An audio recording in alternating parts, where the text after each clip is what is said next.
space. The final frontier. These are the voyages of the USS Adequate. Our continuing mission until we are cancelled and replaced by something far superior. To review every Star Trek episode and movie in existence. To seek out new guests and make them very uncomfortable. To boldly go where many other Star Trek YouTube shows have gone before. We are back. Hello everybody. Hello, welcome to another live episode of Trekking Up North. I am your host. It's where we're not dead.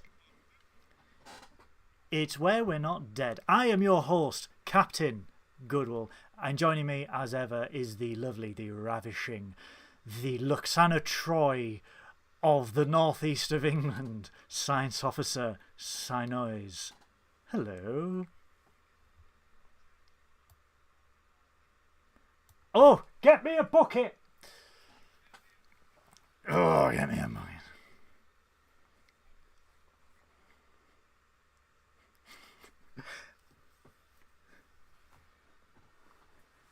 Shit filter.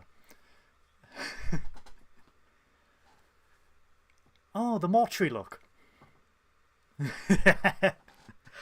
Look at this.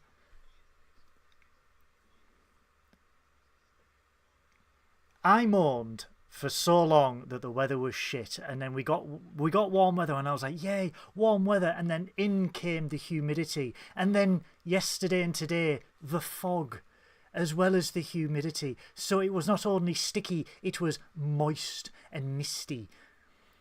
It was moist.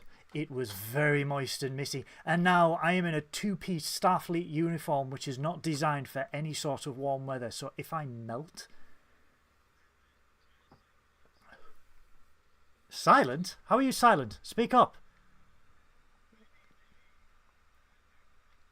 I've done the thing. Ooh. Hold on one moment, guys. I wonder why that's not silent.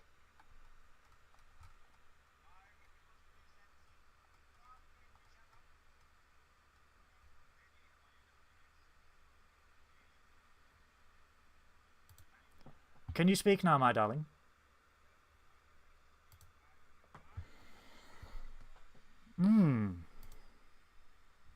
Why is this suddenly not working? Oh dear. Thank you, Chris. That £1 will help me. Why is the output suddenly stopped working? Right, let me have a look. Let me have a look.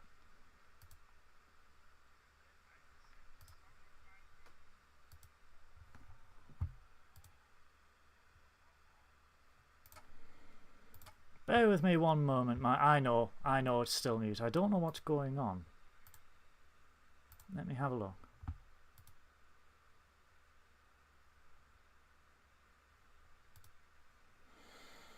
How about now? Anything? Nothing?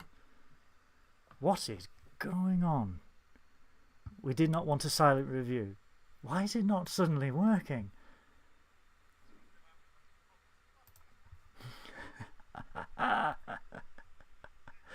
Let me have a look.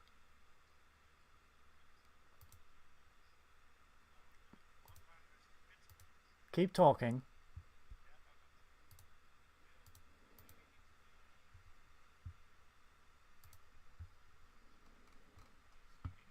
What on earth is going on? Bear with me one moment, my darlings. I am trying to fix it as we speak. Because for some reason the audio output is not working. Cool. Cool. Cool. Try it now. No, not working.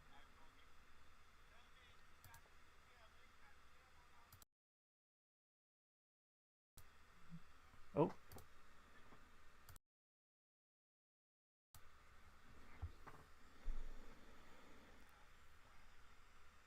I really don't know what is going on, because everything, audio output seems to be working, input seems to be working. Hello, hello, hello, hello.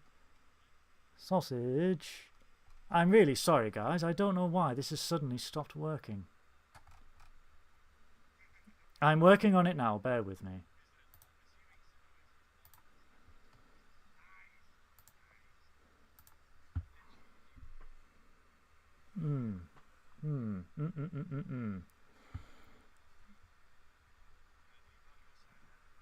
I have got it added on OBS. Yeah, the audio output is there. The sound's back.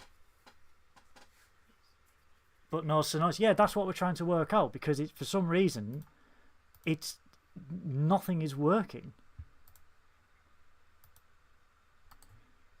Because he's a moderator. I'm so sorry, guys. Bear with me one moment. This is highly unprofessional of me. Why is this not working all of a sudden? It died. Talk now. Hello, hello. Can you hear him now? No, they can't. Please let me know if you can hear him now. That's it. Illuminati Talk, you confirmed. bitch. I Help, shall I'm not being... talk. This is the big farmer trying to silence. Trying to silence the noise. Have you tried plugging him in and out again? I think I fixed it. I think I have fixed it because I can now see your levels. I think I know what happened. Yes, they can hear you. Daddy. They can hear you. No, Do you know what happened? Do you know what happened? What? For some reason, OBS defaulted you to my headset. Right, okay. Instead of the output of Zoom, which you are done. Oh my God. Look, we have been on leave. We are very drunk. We are hungover. Fuck it. We'll start again. I refuse to be silenced. We'll start again. But then they won't know all of the bad things I just said about them. Space, the final frontier. These are the voyages of the U.S.S. Adequate. Yeah. Whatever. Oh my God. I am joined as ever by the lovely science officer Synoiz. Synoiz, how has your week been? It's been what I said before. No, we didn't even ask that. We just went on rambling about bollocks. My week's been great because I've literally just been relaxing. It's been such a whirlwind for the last month or last couple of 6 weeks or something. So basically, this week, I've just been catching up on stuff. What did we do? We got back from Lindisfarne on Sunday, and then I immediately went out with my mate Ollie, and then on Tuesday it was D&D or something. We played D&D, and we played Warhammer, and we played all this other stuff, and yeah, it's been good. Holy shit. Yeah, it's been a busy old time, and Lindisfarne Festival was absolutely amazing. Thank you everyone who came along to see that. That was very strange because we all got a lot of nerves when we saw how big the main stage was, and then when we were actually getting ready to go on, saw how many people were actually there to see us, which was just weird. Because it was one of those slots where there wasn't anything on before us. Because basically we got worried because the band that was on before us, they finished and everyone just left. It was one of those ones where the band finishes and everyone's like, okay, I'm going to go off and do something. We're like, oh shit, there's no one waiting for us. Okay. And then 10 minutes, and then we came on, and it was full again. And we were like, okay, so nearly packed out the main stage of Lindisfarne Festival with a drag act, which is brilliant. Insane, guys. If really if there are any other audio issues, could you please let me know? I do apologise for that. For some reason, it's fixed now, but this seems to be the same issue that we had with the animations in our last episode. But I seem to have sorted it now. Can you add more audio problems? Yes. Oh, make me an echo. Make me echo or something. No, I'm not making you an echo. No, oh, I'm not putting you in a tunnel. Put me through some kind of filter so I speak like what is it? Timber, his arms wide. Shaka when the walls fell. Yeah, that's it. Goodwill when the sound stopped. Yeah. Audio. His panic increases. We should give a shout out to Stu, who welcomed us to Mr. Gay Europe. Oh yeah, and that 2 weeks ago. Yeah, that happened. Oh yeah, and that yeah. He was a broken human being by the end of it, guys. Bless him. He worked very hard. I think it's the wonderful thing of how optimistic you can be, and I'm sure everyone here has had it where they're just like, oh yeah, I can totally do that thing. I'll not be busy at all. And he basically said to us, yeah, I'd love to come on the podcast. And then when it came to it, he was like, I have not stopped all week. There is no chance that I can even spare half an hour. And so basically he didn't come on the podcast, the last one we did, because it was like I'd just show up for like 5 minutes and then I'd have to go off and fix something. And we were like, okay, we'll just do it ourselves and with the lovely Sean, which was great. Oh, Sean is wonderful. Absolutely wonderful. But it was a lovely evening that I spent all the way up in Alnwick Castle. Everyone was wunderbar. I got so many hugs. I felt human again.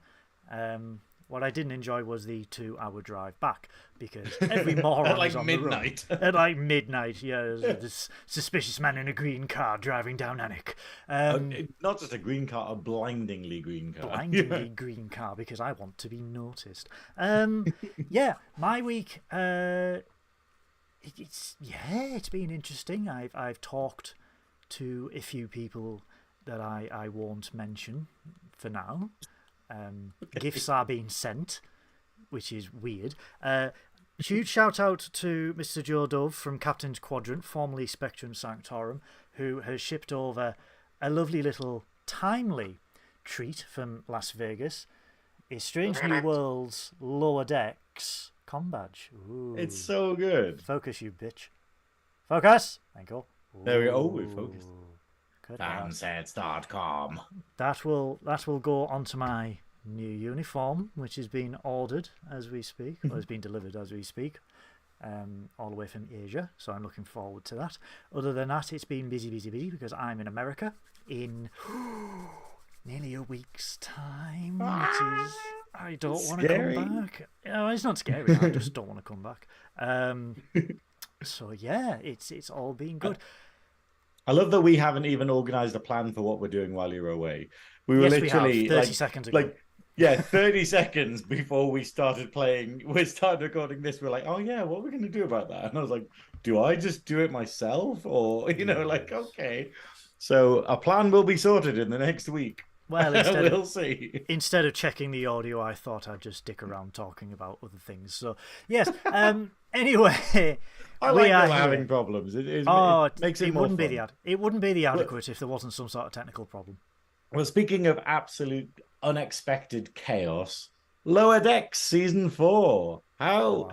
And it's crazy that they literally came out with 2 episodes at once, and both of them are absolutely brilliant. Like, it's anyone who was thinking that Lower Decks was like going to somehow slip off or be worse was wrong, because these are absolutely brilliant, and they are the perfect mix between original content, actual comedy, and gratuitous fan service. And this is the thing. This is the twist. So they've done a 2 episode because it is, ladies and gentlemen, it is actually Star Trek Day. So on this date, 57 years ago, Star Trek first premiered on NBC. So it is the 57th anniversary of Star Trek. It is Star Trek Day. So they have decided to give us 2 episodes because they're not going to have much soon because they don't pay their writers or actors properly. So if you don't do that, we'll have no more Star Trek left. And all work and no Star Trek makes Goodwill go to Vegas. Go to Vegas and spend all my money on blackjack and hookers. Dabo! This is roulette. Dabo! So it's it is Star Trek Day, so no doubt there will be maybe some news coming out. Not much because they can't plan anything. But maybe something will come out about Section 31. We don't know. However, before we get into the nitty-gritties of these episodes, I was very surprised that I thought I would like one episode more than the other, and then it turned out it was the role reversal. That the second episode was actually way better than the first. See, I don't know. The thing is, I really liked both of them. I really liked because I think maybe I preferred the first one. Maybe, but it was gratuitous fan service. But it was just like it just made me laugh like a lot of just all the silly stuff. It was, I mean, shall we get into it? I think first of all, we haven't covered Lower Decks on this show before. No, we haven't. So for the crazy bastards out there, where this is your only actual gateway to Trek, and that you're not actually looking at any of the better sources out there, what Lower Decks is it's basically like a tongue-in-cheek comedy show about Star Trek, but that still manages to be really good and engaging Trek. It does that fine line of what the Orville did and like what I think fans do, you know, where it's like, so go on. oh yeah, no, but it has that line of just being like, hey, look, it's packed full of references and whatnot to Trek that makes everyone feel nostalgic, but then it still has great characters and tells a good story. Like, I really didn't know whether I'd like Lower Decks, and it's just nuts that it's like, yeah, it's brilliant. Like, I absolutely love it. And then for them to have the amazing crossover that we did cover with Strange New Worlds, where they had like you know, real life Boimler and Mariner, it was absolutely amazing. Like, it was, but the thing is, yeah, basically it's like, yeah, do you want to give a bit of background to the setup of Lower Decks? So because there was an episode of TNG, wasn't there, that this is like that it refers to in a way. There's been I mean the name Lower Decks comes from a Next Generation episode called Lower Decks. It was in season 7, and it focused on the ensigns aboard the Enterprise who work on basically the most mundane duty that an ensign can do on the lower decks of the Enterprise. So basically, these are the ones that are right at the bottom, and they do the most mundane stuff. They clean out systems, they purge systems, they basically do the jobs that no other rank wants to do. And it's like having an apprentice where they are the ones that do the mundane admin tasks that anyone who is superior won't do. So the whole series of Star Trek Lower Decks was based on that. This is set a year after Star Trek Nemesis. So it's set in 2380. It is based... It's animated, as you can see by the scrolling images. And it is based on the U.S.S. Cerritos, which is the most... This is how they pitched it when it first was announced. The most unremarkable ship in Starfleet doing the most unremarkable work. And essentially, what the Cerritos does, as well as all the California class, which is this ship... Where am I? There, it's this behind ship you here. There. They primarily do second contact missions. So the great explorers like Picard and Janeway who go out on the Enterprise and on Voyager and everything, they make first contact, they encounter these civilizations, and then the crews of the Cali class, the California class, they go out and go, yes, you've made first contact. Here is essentially the shit you will need going forward. They're the ones that provide the communication, the replicators, the ability for this new civilization to maintain contact with the Federation and apply for Federation admission. But they do other stuff, but again, it's mundane, it's escort missions, it's like pick up this, deliver this. They are essentially the workhorses of Starfleet. And it's ironic because the creator of the series, Mike McCannon, who is the showrunner, Mike Mahan, can never get his name right. Mahan. But he is Mr. Ham. Yeah, he is a hardcore Star Trek fan. So every facet of Lower Decks he has overseen. That's why there is so much fan service, but it's fan service done right. It's not like, look at this, it's this. It's like it's done in a fluid way. Even to the point where when they designed the ship, he said, I want the name of the registry to be backwards.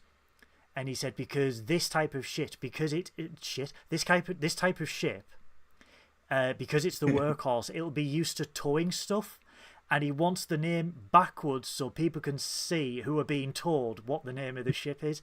And it's daft little details like that. And he's like, I intentionally want it to look ugly. I want it to just be functional. I want it to be beat up, old. And that's why it looks like it looks. It's a very odd design, but it's unremarkable. So this is set after Star Trek Nemesis, before Star Trek Prodigy, and way before Star Trek Picard. So if you're looking at a timeline of shows, it would be Star Trek Voyager, Star Trek Nemesis the movie, and then Star Trek Lower Decks. and then Star Trek Prodigy. I didn't know where it's at in the timelines. That's really, really interesting for me.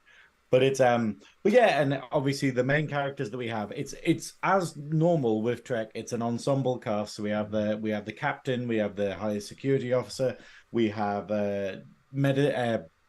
chief medical officer who is a cat. I don't know why they're. Have we ever? No, they are a real species. But have they actually appeared in any other Trek? Yes, they have. Really? They were in The Voyage Home, and they were in the animated series. Ah, okay. I have not seen the animated series. That is probably. But I was just like, okay, this year, guys, for the animated series. Yeah, yeah, because, but the main four characters are Brad Boimler, Tendi. Mariner, Tendi, wonderful Tendi science officer, and Rutherford, who is engineering. And basically, they just are a slice of what the crew is like on the lower decks, doing all the menial jobs, but then work really, really well, and they're the best of friends. And it's quite hilarious because Boimler's kind of useless and follows all the rules. Rutherford is the epitome of neurodivergent, and he's half cyborg. And he's an engineering genius as well. Yeah, so he's a genius, but he's just both him and Tendi love the most mundane things, where they get really excited about sort of molecules and random little discoveries, which is fun.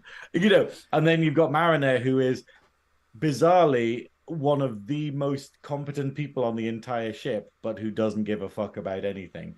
Who is literally could be a captain but doesn't want to because it's far too much responsibility, so literally just dodges all promotions and dodges any kind of responsibility that comes her way. And as we see in these episodes, it doesn't always work. See, Mariner speaks to me quite a lot because she just does not give a shit and does not want to be promoted, and I'm just like, in my job, they're like, you could be a manager, and I'm like, no. Yeah, it's like, no, that's far more boring. I'm happy in my place, so I can do other stuff. Thank you.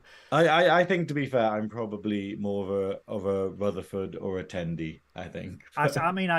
You've associated me with Boimler quite a lot because I know every single facet of Star Trek, and I'm like, yeah. And I have considered. I'm going to be honest with you. I have considered purple hair. For when we did the lower decks. Yeah. So what I was going to do, because I ordered the uniform and I was like, I'm going to get the uniform, I'm going to die. And then there's been a delay because everyone wants the uniform. So there's been a delay. So I was like, I'm going to look like a bit of a twit wearing this uniform with purple hair. Plus, I haven't frosted my tips yet because I haven't frosted my tips yet. The first tangent of this new series. Do you know the Barbie movie? Yeah. So Lush do this soap, right? It's like a bath bomb soap, but they do it where if you run it through your hair, it temporarily dyes your hair pink. Oh wow.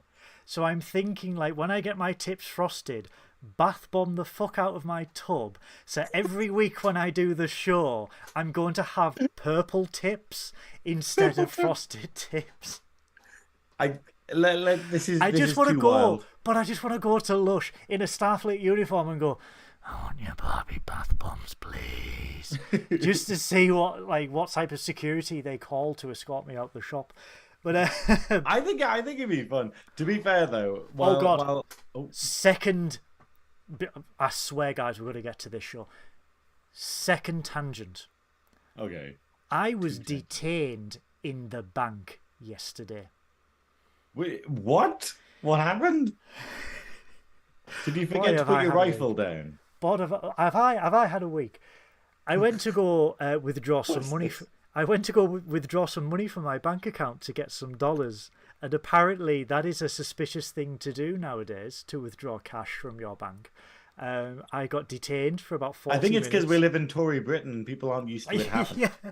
They're just like, what? You actually have money? What? I got detained for 40 minutes in the bank. I got escorted to an interview room in the bank where the bank manager interrogated me for 40 minutes, asking why I needed the money, if I was being coerced, if there was anyone around me at the moment that could help me, why I needed the money, where I was going on holiday, how long for, what I was spending my money on.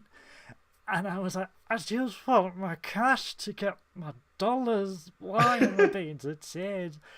And 40 minutes later, I went out. But what, to add insult to injury, he gave me the money. He was like, okay, Mr. Goodwill, here is your number of cash. He said it out loud in the bank, and I'm like, I'm going to die. Because I was in Middlesbrough. And yet I went to get my money exchanged, and it was 10 minutes, and I was out. Yeah. Like, what? I've never ran so It must fast have been through the Middlesbrough. amount. Like, it must have been must like, have been. you were withdrawing more money than most people in Middlesbrough own. Yes. It's just really, I think that was it. So, and they're yes, like, while you've got that money in your hand, do you want to buy Middlesbrough? But I am probably legit on the bank's watch list now, which is quite hilarious. But anyway, let's Or get at least you're going to get all these phone calls from charities being like, "Hello, would you like to invest?"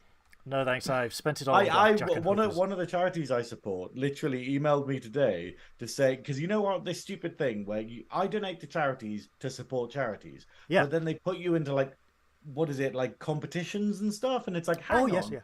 Why does there need to be competitions to get people donating to charity? Because surely aren't you going to lose money doing that than just using the money I'm donating? Like, it feels a bit weird. I'm like, the money I'm donating, I don't really like that being spent on prizes to get people to donate. Yeah, anyway. But basically, I got an email saying, oh, you've won a prize, and it's 5 more entries into the raffle. And I'm like, what? Like that's a shit prize. It's just... So I've got, I won the chance to actually win something, which is an interesting prize, but at least they didn't spend any money on it. That reminds me of the whole console thing in 2020, where they were like, you are lucky enough to pre-order a console, and we're like, what? Yeah, that's it. Like, you have won the opportunity to buy this thing, and you're like, okay. But I think before we move on though, we need to go over what's been happening in the chat. With I was about to say quotes. What is it from? Live long and may the mind meld be with you. Joe Border in the chat. That's right, Locutus of Borg. You did what? Remember the first... No. It's remember what I said first. Remember when I said I'd assimilate you? I deceived you. I deceived you. Let's have some warp plasma, Bennett. Oh god, are we doing? We're going to need a bigger ship. Oh my god, Arnold Schwarzenegger in Star Trek. Could you imagine it? Here's looking at you, Jim. I'm here to assimilate you. Picard, you son of a bitch. I'm in. What's the matter, Riker? They got you pushing too many pencils? Hasta la vista, Borgie. Let off some warp plasma, Bennett. Can you imagine him as Kai Wynn? Ignore my child. We've been talking and the chat has just ignored everything we said and just been working on these. We love you, chat. Hello, Peaches. We've got Lee. Hello, Daddy. We've got Jake. We've got Nerdy Up North, obviously. We've got Joe. We've got Damon, my Canadian brother. We've got Christopher. We've got Adam Ashbridge, the lovely 40-foot high Viking musician. We've got some pilot called the Velvet Snatch. I believe that's a descendant of Loxana Snatch. I'm not sure yet, but let us get into the first episode of this 2-episode extravaganza, ladies and gentlemen, which is unironically called Two-Vix. TWO Vix. Can you guess why? The Cerritos arrives in the Portella system on a classified mission, and all the crew are wondering why they are here. Mariner hopes that it's not some sort of Romulan thing because she hates the neutral zone. Boimler finds out that his first assignment of the day is holodeck waste removal. And as we all know from the first series, that shit gets gunked up, y'all. Can you imagine what Riker's waste removal would have been like on the Enterprise? I quite like that they have it where they have, what's his name? Is it Ransom? Jack Ransom. Jerry O'Connell. Ransom, yeah. Never had to say it out loud. But yeah, Ransom. Ransom. Ransom. I can't say that. Ransom. Yeah. Just say Ransom like a ransom. But yeah, he basically says to Boimler, oh, you're in line for a promotion. As long as you just don't fuck anything up today, you should be fine. And obviously this makes Boimler immediately start panicking. And he's got to he's cleaning out the holodecks. And I'm a bit disappointed, actually, because he's got a big canister of fluid and he spills it, and it's green that comes out rather than white, which is not what I expected. It's a mix of it all. What? Who's got green? Oh. And when was the last time he cleaned it out? I don't know. There's That's what I quite a wanna lot know. of canisters in this holodeck, and they've got 2 holodecks. Now, let's not forget. But So yeah, it Ransom. is brilliant though. It's like little nods to that. Yeah. So back on the bridge, the Cerritos arrives at this mysterious space station, and Freeman sort of says, "I hope it's not a Romulan thing that we're here for. I hate the neutral zone." And Mariner, her daughter's like, "Right." Yeah, we should point out for those who haven't seen Lower Decks, Beckett Mariner, who we've mentioned is one of the ensigns, her mother is Captain Carol Freeman of the Cerritos as well, so they often butt heads. So yeah, they get a hail from Curator Tweakle, who has spent years on a classified mission restoring a piece of art, and it's revealed to be the U.S.S. Voyager from Star Trek Voyager. What an imaginative name. And it's amazing. Like it's beautiful. I think this is the thing though. Like what we've had in Lower Decks is we've had a lot of fan service, okay? Where we've had a lot of because what they do is they tend to do stuff that'll make sort of the long-term fans kind of go, "Oh my God, someone else remembers that." Like really obscure references, like where they'll literally just reference an event that happens in one episode of the original series, or like a random encounter that happened in Voyager or DS9 or something, or bring back a character from one of them, and it's absolutely wonderfully done. And then this episode is just, it's like they went, we haven't paid enough attention to Voyager, so let's just put every single Voyager trope into this. So if you're a fan of the series Voyager, you will just be giggling throughout all of this because it is so stupid and it has everything in it.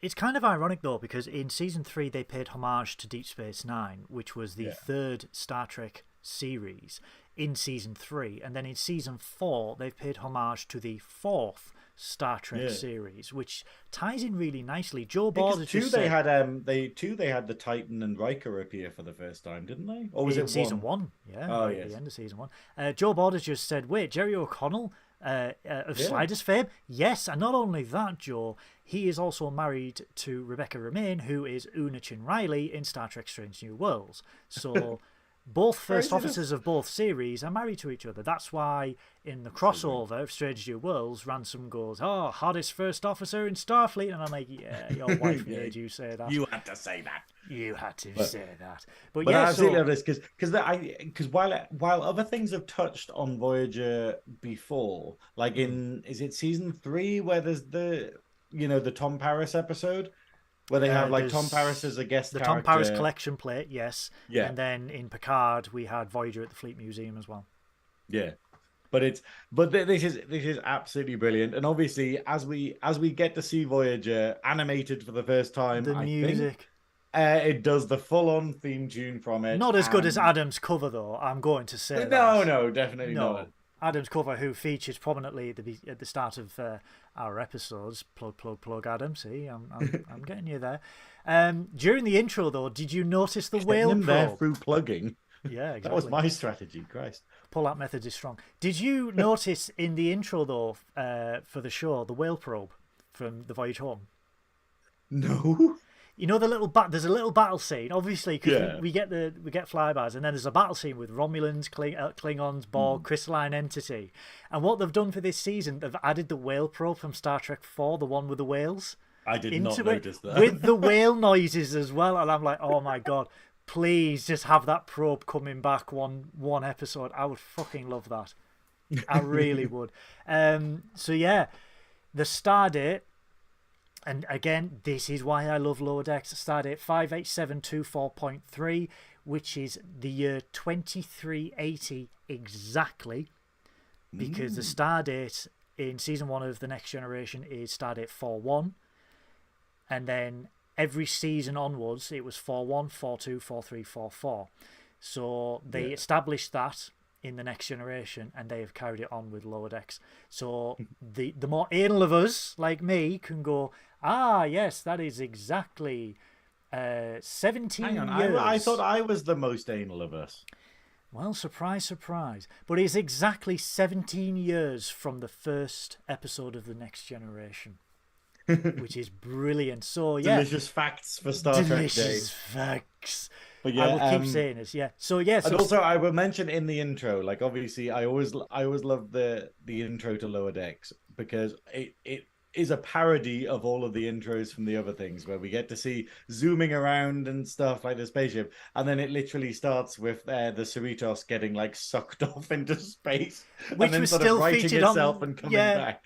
Which was like the space slug that's just sucking on them. When I saw that in Strange New Worlds, I nearly cried. I was like, "Oh, he's alive!" Even then, I loved it. But yeah, Stardate 58724.3. We find out that the Cerritos has been put in charge of escorting Voyager back to Earth, where it will be grounded at Starfleet headquarters as a museum piece before being put on permanent display in orbit. That is a great callback to Endgame from Star Trek Voyager, because in the alternate future, we find out that when Voyager got back to Earth, it was decommissioned and put on permanent display at Starfleet in San Francisco. And then obviously in Star Trek Picard, we see it orbiting Space Dock 1 at Aethon Prime. So I'm like, nice little callback there. I do like that. I love the bit where the Andorian is carrying the mannequin of 7 of 9 and her eyepiece falls off and he just shits himself. Because he's walking, he's saying ding, and he's like, fuck, and he's like looking around to make sure no one picks it up. Or the bit in the mess hall with Neelix where they put like that thing of soup and he starts gagging when he smells it. And I'm just like, Neelix was a shit cook. It's really good because they're basically they've turned the whole ship into a museum. So they've basically got like mannequins with the costumes of all of the characters on, being set up in different areas. So it basically has like the kitchen. It has like a mannequin wearing a bullshit outfit like Neelix would have worn. You know, it's just really good. You know. Yeah, and when they're on the bridge, we see the Lower Decks crew on the bridge setting up the mannequins. Boimler trips over and nearly damages a pristine mission-worn Harry Kim uniform with the ensign pip on it. Never forget. And Tweakle absolutely freaks out because he's like, this is my life's work, what are you doing? Absolutely freaks out. And you see Rutherford nicking one of the gel packs inside one of the systems. I thought it was really good though, because obviously, like, the main thing about Voyager is that it had like, what were they called? They were bioneural gel packs. Because Starfleet at the time realized that the neurons that were in this gel pack, which were basically like neurons in a brain, and they experimented with it because they said it could make the ship compute almost 10 times as faster as a Galaxy class starship. So they had these gel packs, but even in Voyager, they had episodes, and it's referenced straight away in this where they went wrong. Well, it is quite funny though, because this episode basically takes the piss out of Voyager by being like, what the fuck kind of plot was that? Because it does. It has an episode, because obviously there's like a bioorganic aspect to how Voyager, the ship works. And then there was an episode where Neelix managed to infect all of the gel packs around the ship with cheese. That basically took over, and obviously they're just going, that happened? Yeah, it got pretty weird, you know. There's a whole display for it on deck 7, and I'm just like, how bad is this cheese? How can you fuck up cheese? Neelix can fuck anything up. Cheese. But I love it. You know, all the little references to Voyager in this, and it's absolutely amazing. I'm going to be because I don't think Baron's up to date on Lower Decks and whatnot, but I'm going to tell them definitely to watch this. They're gonna love it, and I love the little bit where Ransom goes, you know, who's talking to Ransom? Where they go, the Voyager got crippled by cheese, and he's like, it's Voyager, shit got freaky. And I'm like, yeah, it kind of was. In the sickbay of Voyager, we see T'Lyn, who is the new, he's the field recruit from the Vulcan High Command. With Tendi, we see Tuvok's uniform, and I love the fact that T'Lyn goes, the ship is outdated and smells of Borg. Tweakle comes in and asks them to take some artifacts so that they can be prepared as they are going to the shuttle Yosemite 2, because the original Yosemite was destroyed in an earlier season. The orchard, I can't talk tonight, guys. The orchid. The orca. The orca. Yeah. Yeah. The whale in space. The orchid, the bottle storing the orchid comes loose, and one of the leaves comes off. They don't notice it, and this orchid just, finds its way to the transporter room where we see Billups working. And as Tana's walking past, he's like, "Do you want to catch a transporter?" Basically, Billups is the chief engineer, and Tilana, what was it? Tiana? Dr. Ta'ana is the chief. Yeah, she's the CMO. Is a cat, and basically a cat person, and also the chief medical officer. She's the CMO, and but she has no filter. She is basically every disgruntled medical professional you have ever encountered, because Billups is royalty. We should note that as well. He is royalty, but he's also the chief engineer and a virgin. Yeah. He asked her if she wants to catch a transporter ride back, and she's like, "Sure, beats riding a fucking shuttle."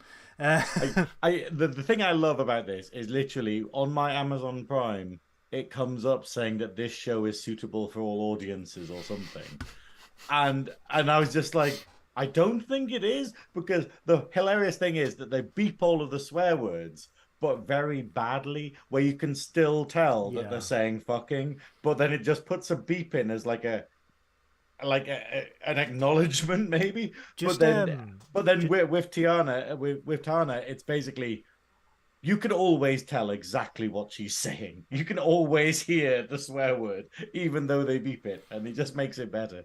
Just a quick question: is Lower Decks available on Amazon Prime?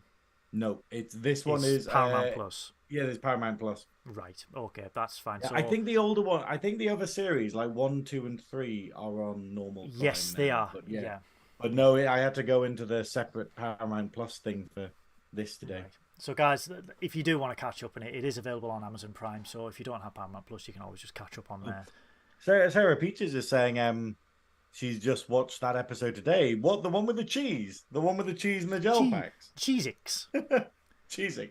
Yeah. So, as Billups and Ta'ana beam away, this orchid leaf lands onto the transporter. They beam aboard the Cerritos, and oh my god, we get to Ellipse, because they merge into one entity, which this is a reference to one of the most infamous moments in Trek. I'm willing to say this is probably one of the most divisive episodes, because in Voyager there is an episode where two characters, the security officer Tuvok, and the character that is there just to exist, Neelix, they get on a transporter with carrying this particular orchid, and what it does is it messes up their patterns. So it basically merges them together into a new creature that the crew dubbed Tuvix. And basically it's controversial because they're trying to work out what to do with this, because it's a whole entity. It exists as a separate entity that is aware of its pasts, but is optimistic for the future and actually does want to live. It doesn't want to be separated because it actually is beneficial to it. But Janeway makes the decision, like a very hard decision, makes the decision to actually just separate them anyway, which is classed by the fans as murder, because technically a new creature was created. Janeway kills the new creature, and gets the two crew members back. So we get Tuvok and Neelix back. And it's one of these things where Janeway, it's all on her record. Any fan that talks about it will talk about the fact that she killed Tuvix. But then again, in the same breath, what are you going to fucking do? It's either she lets Tuvok and Neelix die, which, 50% of that is a bad decision. Or, she just let Tuvix live, and what do you tell the families? Tuvok literally has kids and a wife and stuff, and he just goes, "Hey, it's a different guy now. Sorry, your husband's dead." It is referenced as well in Star Trek Enterprise for the Emmy Award-winning Similitude, where Trip Tucker is placed into a coma, and they essentially clone another version of him. And I remember this. Yes, and out of all Star Trek, there is only one episode that will make me bawl like you have never seen anyone bawl. It's that one in DS9 where they get trapped in the game, isn't it? Yes.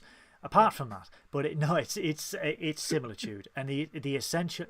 Basically, if we get it on the dabble wheel in the future, I'm going to really struggle because they essentially clone Trip, but they clone as in from an embryo to a fetus to a baby to a kid to a teenager to a grown man.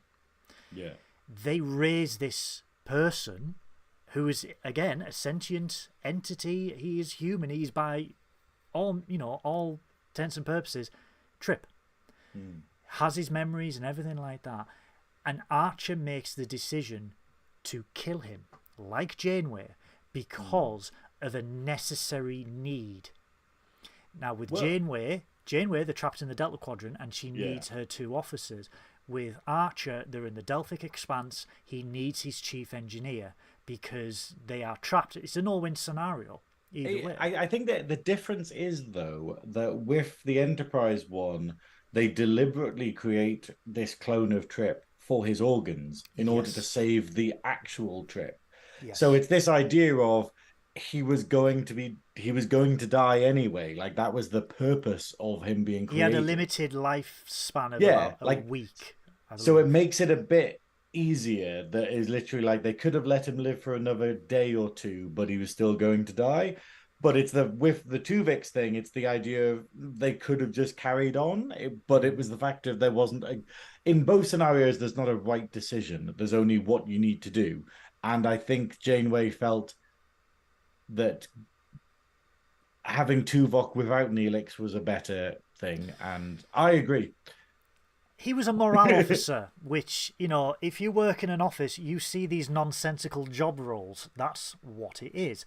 Peaches, I'm also worried as well that you started watching Voyager and we are just spoiling it left, right, and centre. So I do apologise. Yeah, sorry, this will spoil all of Voyager. Spoiler alert! Don't look at the images either because I've literally got it's all. Spoiled. How do we explain the lizards fucking? We'll get to that shortly. So. So back on Voyager, Tweakle is freaking out that everything is falling apart and that the same situation with Tuvix happened, the same situation with Ellipse happened with the Voyager crew where, we got Tuvix. Freeman is like, don't worry about it, I will deal with it, send me Janeway's logs and I will sort this out on my own, you just take Voyager back to Earth. I love how she's literally just like, oh, send me Janeway's logs. Let's find out how she dealt with the situation. And Janeway's then we'll just a stand-up gal. She'll have done something that's morally not questionable. Well, it cuts to like later on or whatever, and it's just Janeway being like, she just straight out murdered him. And it's just like, yep, there we go. As Voyager warps away, literally Mariner states, oh wow, Janeway just straight up murdered her. But Boimler's very indifferent about this. Boimler is very nonchalant about the whole situation. He seems down. He seems just like he doesn't care. Tweakle is freaking out because he's like, I'm going to check to make sure that nothing fell off as we went to warp. And Mariner's like, these ships are designed to take a torpedo blast. Don't worry. And she just like knocks a panel straight off. Yeah. And then she goes, what the hell is that behind there? And then all of a sudden, oh my god, this thing flies out of the binaural gel packs and you're like, oh my god.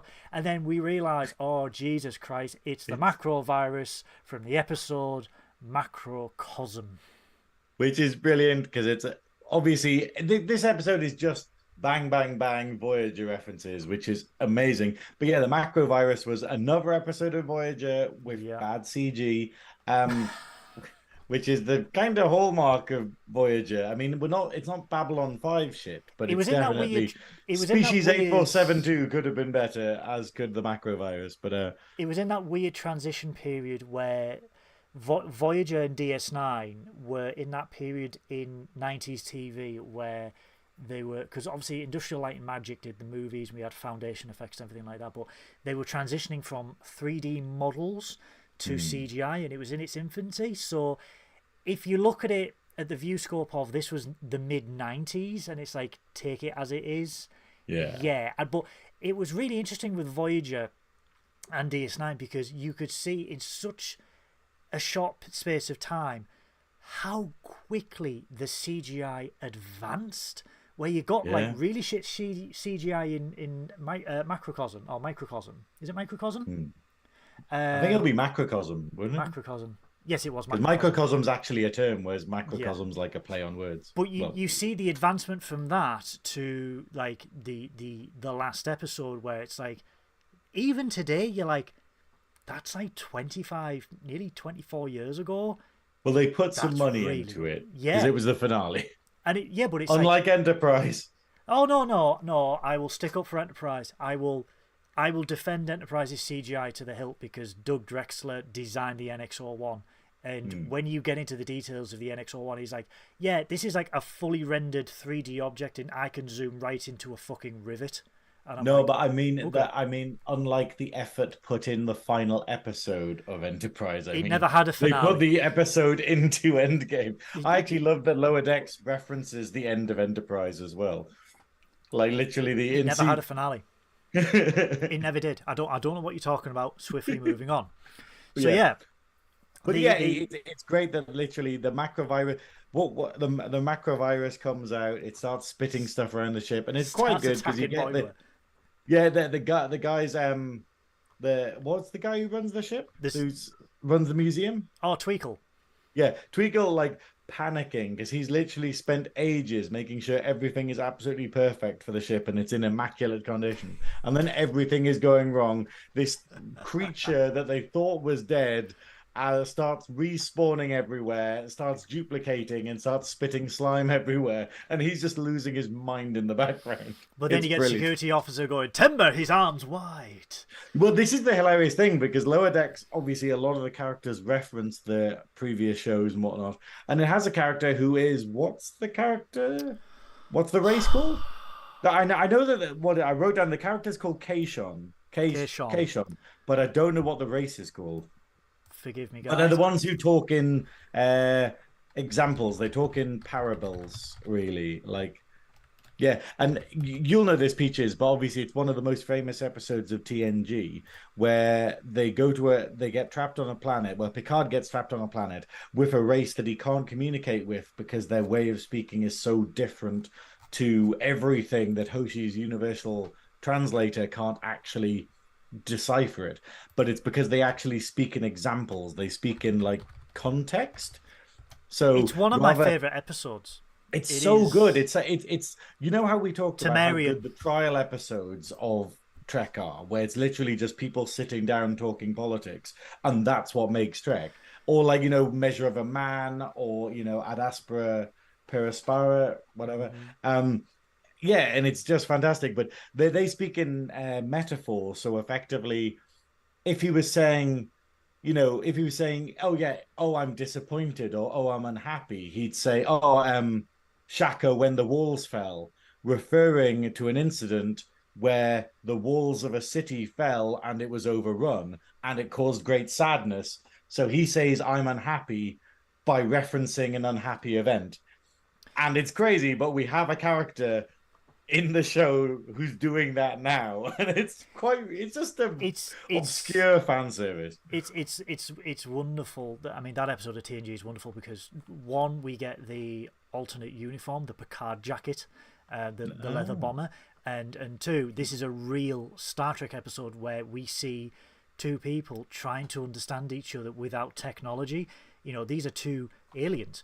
And they want to get to know each other. And obviously, the Temerian speaks in metaphors, uses stories that they have heard from other races and their own races to interpret their emotions and what's going on. And Picard eventually tries to understand that. And he's like, and we see this with Kashon in this. And although there's a universal translator, it sometimes doesn't work because Temerian language is so unique and complex.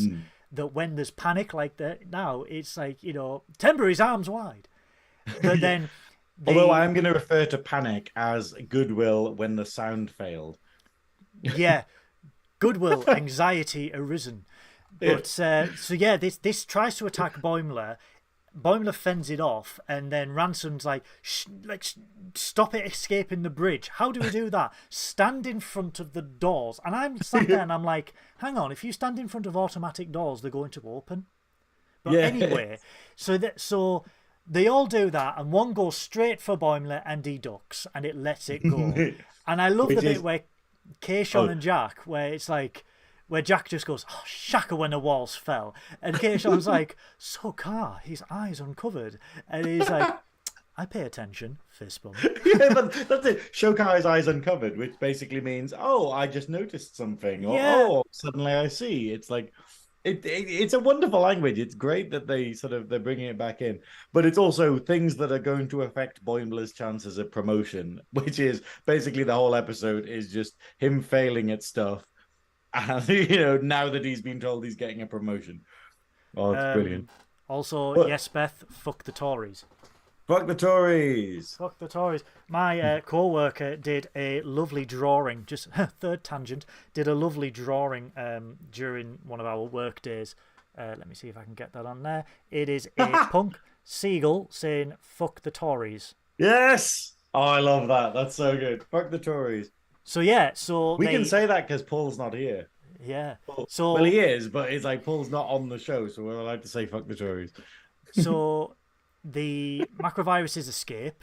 Mariner goes to Boimler, what the hell is wrong with you? And he's like, oh, I don't know, it's just, and he's so disinterested. And we get a lovely reference to those old scientists where she's like, oh, come on, you're standing on Voyager, this is a piece of history, this is nothing like that Pike thing we're not supposed to talk about.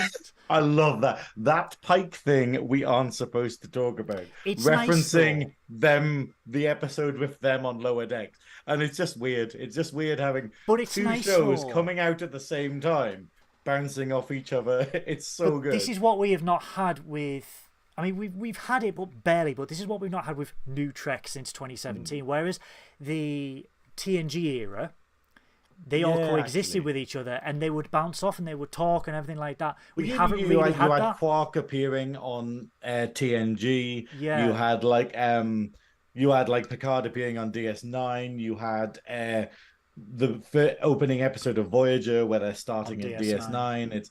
And it's great to get that back rather than having these very separate things like the Kelvin universe was, because the Kelvin was separate to Discovery and Discovery was separate to everything, and then brought Strange New Worlds into it, and now Strange New Worlds is kind of bridging the gap with the other things. It's nice though. I do like that. So back on the Cerritos, Tillips is being scanned. As he's being scanned, Tillips is just like, oh, I could boost the range of that, and just starts going on. And he's just like, they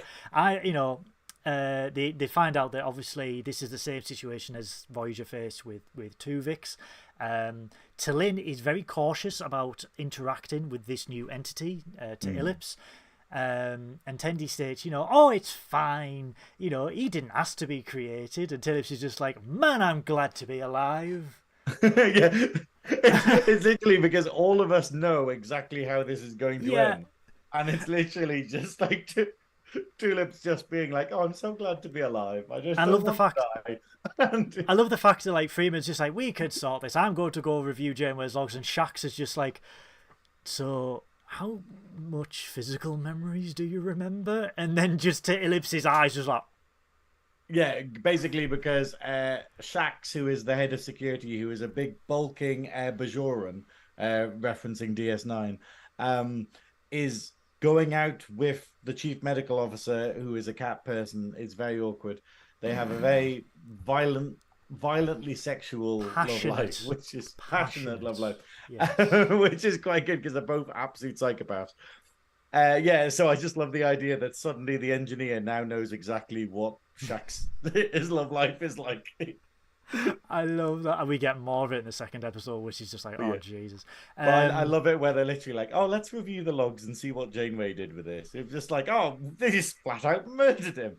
And then they're just like, oh, well, I hope that no one else checks this log. And then it cuts to Tulips literally checking the log, being like, they're going to kill me.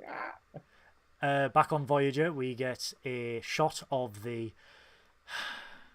salamanders from the episode Threshold. Have you got to Threshold yet, Sarah? Skip it. Pete. No, it's one of the best episodes. It's canon. Salamander. I have a big issue with Threshold, but I'm not going to get into it because that'll be another tangent. But yeah, they are spreading throughout the ship, and we've seen these exhibits throughout the ship. One of them is the salamanders from Threshold. One of the macroviruses smack the panel on the holodeck, where they're like, enabling Chaotica, Clown, Michael Sullivan, and I'm like, oh god, it's Sullivan. Which is this made me so happy. These are 3 of the random characters from Voyager that are the most obscure references you could ever do. Well, that's what Boimler says. He's like, these are void deep cuts, and I'm like, yep. that's exactly what it is, and it made me so happy. Clown, like, not as deep as my knife. Clown is one of the most possibly one of the I'd say one of the best episodes of Voyager. I'd say what? Because I would say that because Clown is literally so evil. Like Clown is on par with what's his name, who killed Tasha Yar. I hate clowns. That's the point though. The episode is so bleak, but it's basically like, so it's wonderful that they bring Clown back, and then they also bring Dr. Chaotica back, which is an ongoing reference from Voyager of like Harry Kim and Tom Paris's Captain Proton things, and then the other one is the most obscure out of all of them, which is the Irish pub landlord from what's it called? Hey, Captain Proton. Yeah, this is so brilliant. It's so brilliant. It is. But then the computer. I was so happy with this. But then the computer, like, he brings him into life, and then there's like safety protocol set to random, and I'm like, why the fuck is that a feature? But it's taking the piss. It's taking the piss and just going, what could possibly go worse? Oh, okay. I love that because the Mariner's like, why the fuck have you installed hollow emitters? And Tweakle's like, I've done necessary modifications in the name of conservation. And then Sullivan just kisses Mariner, and she's like, ooh, I like him. Yeah, that's it. But then we get to 7 of 9's cargo bay with the alcove, and then we just see a fucking microvirus with Carrie Kim's clarinet, and it's just honk, honk, honk.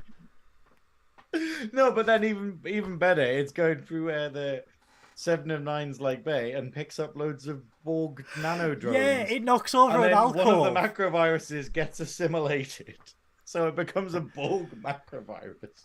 Oh yeah, because at this point Ransom's going to Boimler. Your promotion is looking less and less likely. It's Fairhaven. Well done, Joe Border. Fairhaven. I love Fairhaven. Totally forgotten, but yes, it's the Irish bartender from Fairhaven. You forgot Fairhaven. Computer, delete the wife. Well, that gets referenced later. That makes me laugh. I like that. Back on the Synoiz, Freeman is reading up, as you said earlier, is reading up on what happened with Tuvix, and Shax walks in. She's like, she just straight up killed her. Like, but Shax, Shax is sort of like the counter argument in this scene, where it's like, yeah, but they were stranded in the Delta Quadrant. We are not. We have got Starfleet right on our doorstep. We can just go to Earth. I also love the fact where he's just like, she killed him? Holy shit, Janeway didn't mess around. And we're like, Girl got coffee. Janeway literally has the hardest decisions to make, and she doesn't make the best decisions, but the fact is she's in charge. Yep. And I think that's probably the best thing you can do when you're literally leading people through the Delta Quadrant. But it's because I fully support Janeway's decision, because I think it's the only one that you could have done. Because the fact is, like, you've got to think outside of the context of things. Tuvok has a family. Tuvok has a full family. Neelix has nothing. And wasn't Neelix still with Kez at that point, or was it after? Yeah, that's questionable. So swiftly moving on from that. Well, he did have his underage child bride. Space Schofield. Continue. Space Schofield. Oh Christ! Okay, moving on. I hope Paul can feel that money slipping away. The demonetization. Bye bye. Anyway, go on. Bye bye, cash. But yeah, no, it's. But I absolutely love it, and I love the fact, I don't know if it's in this scene or the next, but you see one of the salamanders get assimilated, and it just has him walking around in the background with a fucking pork like eye on it. It's after this scene. It's after this scene because Freeman says, "Let's go to Earth. Let's take to Ellipse back to Earth. Let's see what they can do because we can't just kill him." The next scene is Voyager, where Tweakle is under the alcove that's been collapsed, and she's like, "Help me! I can feel it regenerating me." And then when they lift it up, you see that the macrovirus with the clarinet has now been assimilated. It legs it out, starts assimilating the ship's computer, and then it starts generating more clowns, more Sullivans, more Chaoticas. They kidnap the crew, and then right at the end you just see this assimilated robotic salamander just like walking across the... I don't know how with a mustache. Yeah, all of it is just absolute nonsense, and it's wonderful. Crazy. It is just I think it's quite good though, because obviously it's like, you know, we had a DS9 episode in series 3. We had all these little references. There's multiple references to Quarks or like Raktaginos and stuff, and it does just feel like this is them going, look, we needed to get Voyager out of our system, and here it all is in one episode. It's funny as fuck.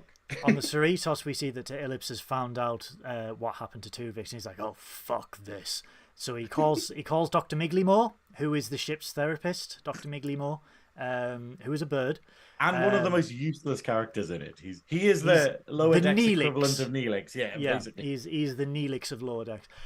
Calls him down because he's like, you know, I'm having trouble adjusting to my new life. And he's like, oh, don't do any self-actualization without me.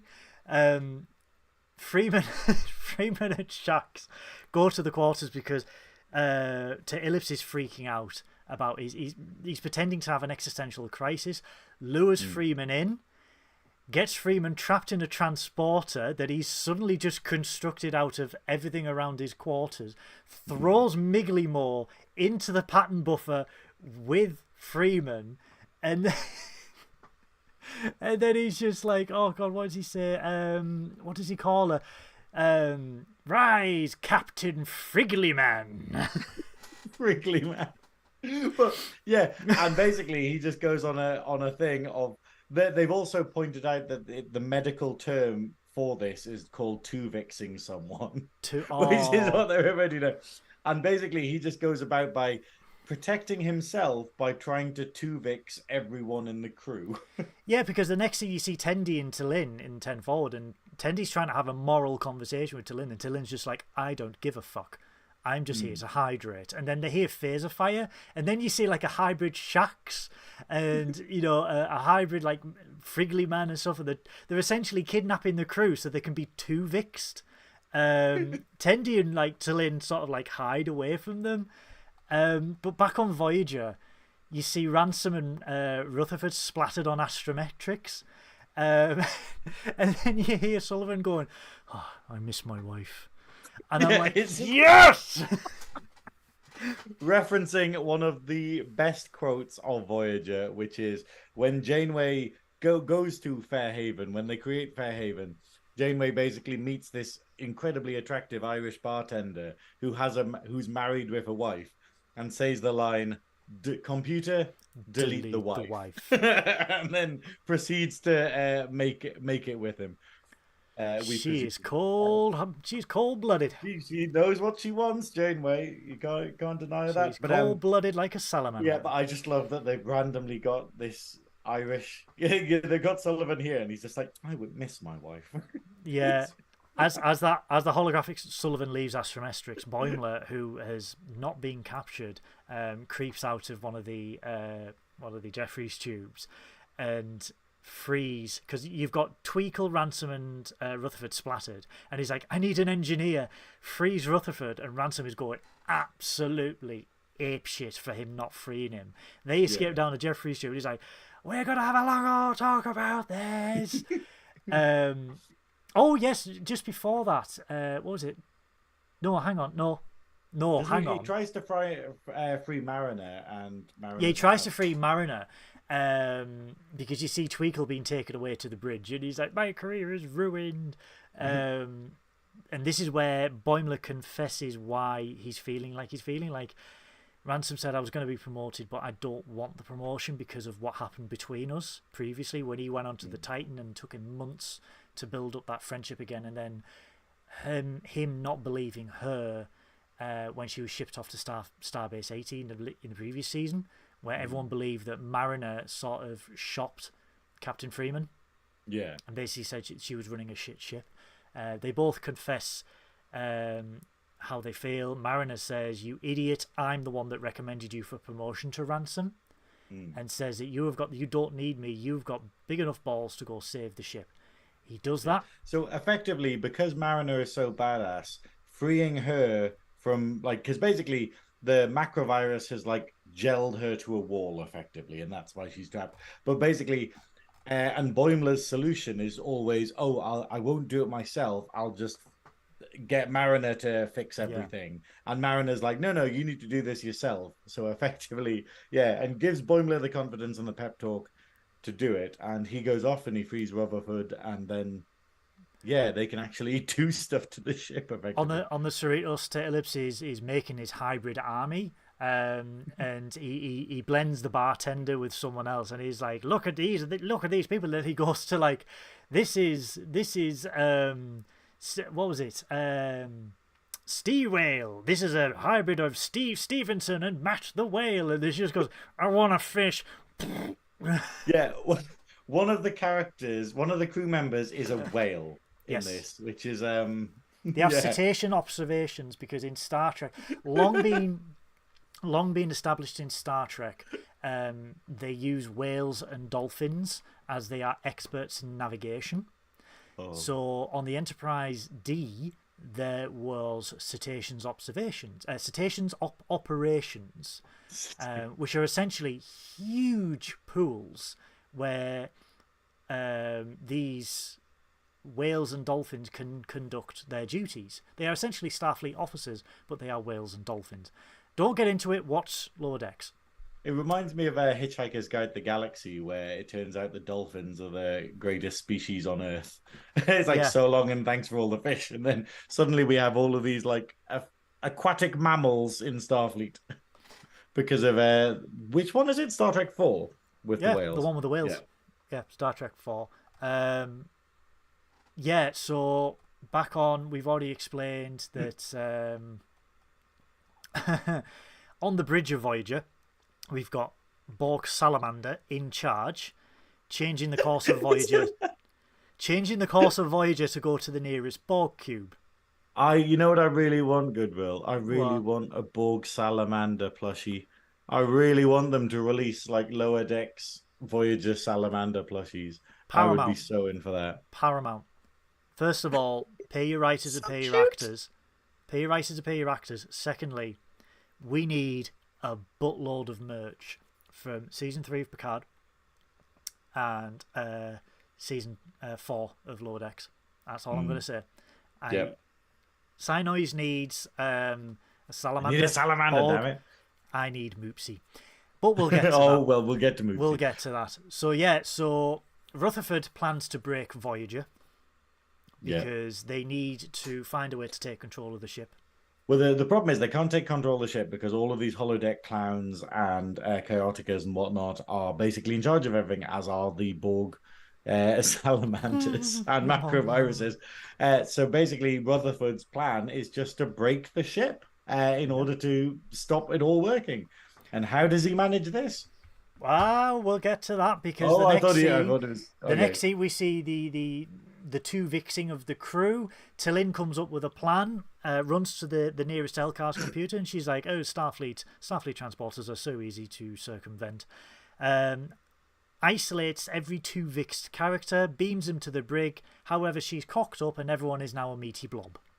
Yeah, it's kind of like she basically just goes, "Oh, I've taken control of the transporters, so I could just un-2vix everyone there," but instead she decides to just transport everyone into a holding cell and accidentally makes them just into this massive abomination. This sort of like horrendous amalgam of everyone, and it's horrible. It's horrible to look at, and it's just sort of mindlessly sort of like Yeah, But they do come up. like drooling. But they do come up with a plan when they beam the blob to sickbay, where T'Lyn is like, there are too many genetic codes to isolate. The crew of the Voyager only did it with one, and then Tendi's using the modified tricorder that Ellipse had made, where it's like, this shit is so good it like identifies personality traits, and she's like, look at this bit of meaty gloop.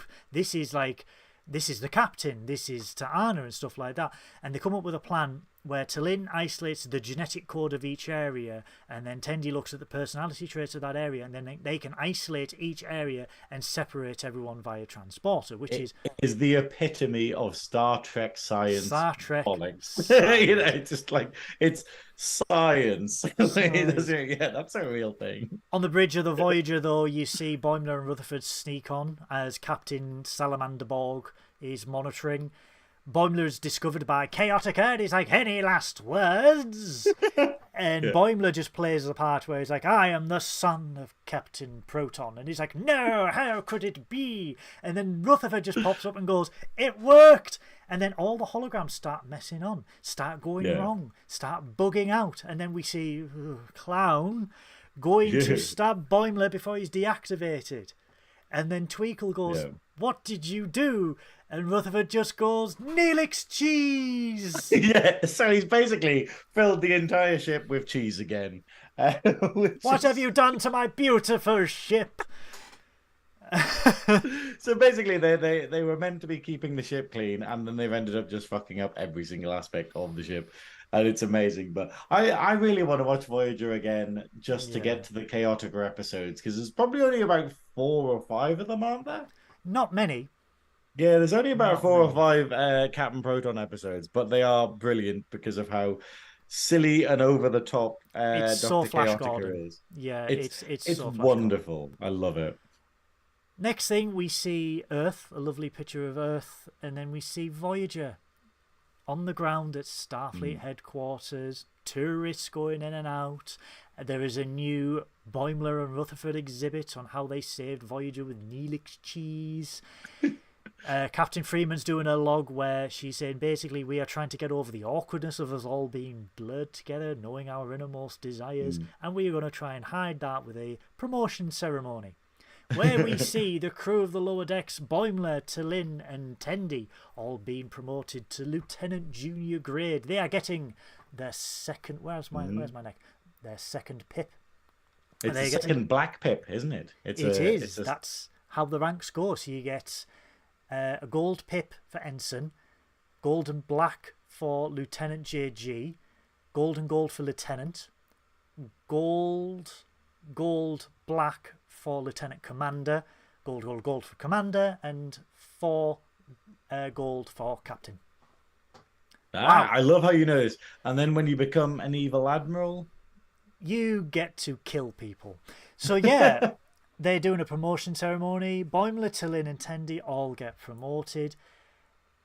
Rutherford doesn't, but Rutherford doesn't seem that phased. He's like, they don't give promotions for destroying things, given the fact he's just filled a ship full of cheese. Yeah, it would be a bit odd if they were like, well done on destroying Voyager. Here's a pip, yeah. However, as they are celebrating, and Mariner's like, let's go get some drinks, Ransom's like, and Beckett Mariner has been promoted, and she is furious about this. She does not want to be promoted. She is the quintessential, I am happy in my role. Yeah. She is so... She just doesn't want responsibility. She doesn't want anything to do with, like, command or anything, because she knows that it's going to tie her down, and it's the last thing that she possibly wants. And so the episode ends with her getting promoted, and yeah. Absolutely. But it's quite good, though, because obviously this is like, I think this is wonderful evolution over the course of the show, where the characters are progressing, because you kind of thought that Lower Decks was going to be like a show where it didn't really have long arcs or anything, but what we're seeing over all the series are like, it does have long lasting things. I mean, not Shax's coming back to life, which was a weird one. The Black Mountain. I'm just still confused by that. No one ever dies in Star Trek, guys. But then the joke is that they don't explain it. And it's kind of like going, it's Trek stuff, Or they do explain it, but you just see people's faces change in horror as they realise what's been going on. Mariner goes into Ransom's quarters, absolutely furious that she's being promoted. Ransom refuses to demote her, saying that basically he refuses. He is going to take her under his wing. It's, basically like it or lump it. Down in 10 forward, she's still absolutely fuming. But Beckett, Mariner's sort of like, we're no longer lower decks. We're not ensigns, and Boimler's like, yes, we're not sleeping in the bunks and this, that, and the other, but we are the lowest middle officer range, and we still do the grunt work without all the benefits, so we are still technically lower decks. The final scene is on a Klingon bird of prey, which is promoting a random area of space. Yeah. We see two Klingons basically bitching at each other to the point where they're about to kill each other, but the captain alerts the crew that there's an unidentified ship. The unidentified ship, Graeme, looks like Krusty the Clown, and I'm going to say that now. It looks like a clown face. Oh, really? Okay, I didn't pick that up. When it tips forward, it looks like Krusty the Clown. Okay. Anyone who's looking on the video, you will see when it scrolls across the mysterious ship, it will look like Krusty the Clown, and you will all go, that is Krusty the Clown. I don't think it does. I'm looking at it now. It's Krusty the Clown. Okay. I'm going to say that because you might get violent. So, yes, it looks like the mysterious ship doesn't answer any hails. It's charging weapons, and before the Klingons could fire, they are completely and utterly destroyed. And that's how the first episode ends. I think it's quite good because it kind of sets up what is going to be a bigger arc in the series, which is quite good because it sets them up. So basically, they're getting promoted. They've got a lot of fan service out the way, and there's this new threat that's can kill a Klingon ship immediately, which is quite fun. And that takes on the next one. But I just want to say, though, I absolutely adored this episode. I love this episode. It was the perfect level. It wasn't just fan service. Like, it was tons of fan service, but it was done in such a fun and engaging way. And also continuing plot lines that we loved, like the Tuvix conundrum and that kind of debate that's still at the heart of Star Trek. I just think everything about it was fantastic. I absolutely loved it. It was a fantastic episode. I am not denying that, but the second episode was my favourite out of the two. Just before we get into that, who suggested this? Yes, Lee has suggested that we need Team Podcast plushies. Just buy an egg. Just buy an egg and stick a moustache on it, and that's me. You don't need a plushie. Find a Harry Potter plushie and just put a Starfleet uniform on it. Episode. It's the boy who lived. Hold on. Can we just have a quick honk break? Oh, do we want a honk break? Yeah, come on, guys. Let's have a quick honk break. Honk. Right now, back to it. Honk, honk, honk. Clarinet break over. That's what all of the on a Geesian ship. That's what all the computer systems do. All of the door noises. Honk, honk. Second episode. I have no bones yet. I must flee. The scene Which I absolutely love. Like, do you know what that's a reference to? This episode. No, but the term. It's a reference to a very famous horror science fiction horror story called I Have No Mouth and I Must Scream. Which is a brutal horror story. It's a short story, but then they've made video games of it because it's so iconic. But it's hilarious because it's basically about set thousands of years into the future when humanity is entirely dead, but there's only like 5 beings still in existence, and an evil AI, basically, that's risen out of humanity, an AI that controls everything, keeps them perpetually alive, won't let them die, and then tortures them by using their own fears against them. It's a horrendous story, but it basically plays into like what humanity is, the threat of AI, and it's all quite relevant to today, I think. But it's quite good that literally this episode has bits that, play on it, but then also it's just wonderful to have another amazing sci-fi reference. Is this a reference to what would happen if we transferred the consciousness of Jacob Rees-Mogg into a computer? No, that's called Cash Machine. Moving on. But slightly with less personality. Moving on. But yeah, Yep. the hilarious thing is also I've forgotten the name, but it is I have no mouth. Hold on, I'm going to Google it. I have no mouth. It's written by Harlan Ellison, who I totally forgot the name of, who is one of the sci-fi writers who contributed writing Babylon 5. Yeah, so not everyone does good things. But no, they were good episodes. But yeah, so it's quite good just to get this little sort of lovely little sci-fi references in Lower Decks. The episode opens with a fantastic reference straight away as we see a Romulan vessel warping in. The Romulan vessel looks a bit weird because it's vertical. This, straight away, is a callback to the Andrew Probert concept of the Diendrix class Romulan warbird we see in The Next Generation, where the wings were going to be vertical before they flipped them to be horizontal. So they have made... I did not know that. They have made an extremely niche reference canon. Extremely niche. That is really... This literally existed. This literally existed as a pencil sketch on a piece of paper in Probert's office, and they made it canon. That's how deep Lower Decks goes. But that's how good Lower Decks is, where it just has all these random things. Where it just goes, "Yep, that's canon now. We made that." Like Picard did with the Enterprise. But I do love that this scene literally is just loads of Romulans being the most stereotypical Romulans ever, where it's two Romulans on tidy up duty, all talking about how they're all going to betray each other and how they're going to betray the captain. I've been betraying him first. How sneaky they are. Yeah, and how they're going to betray each other first. And it's just... But then the captain is dumb. Like, the captain orders them to the bridge because this unknown vessel is like, can we just sort this out? I want to get back to find out who's betraying me and schemes. And I'm just like, I've got to get back everyone to is paranoid. Yeah.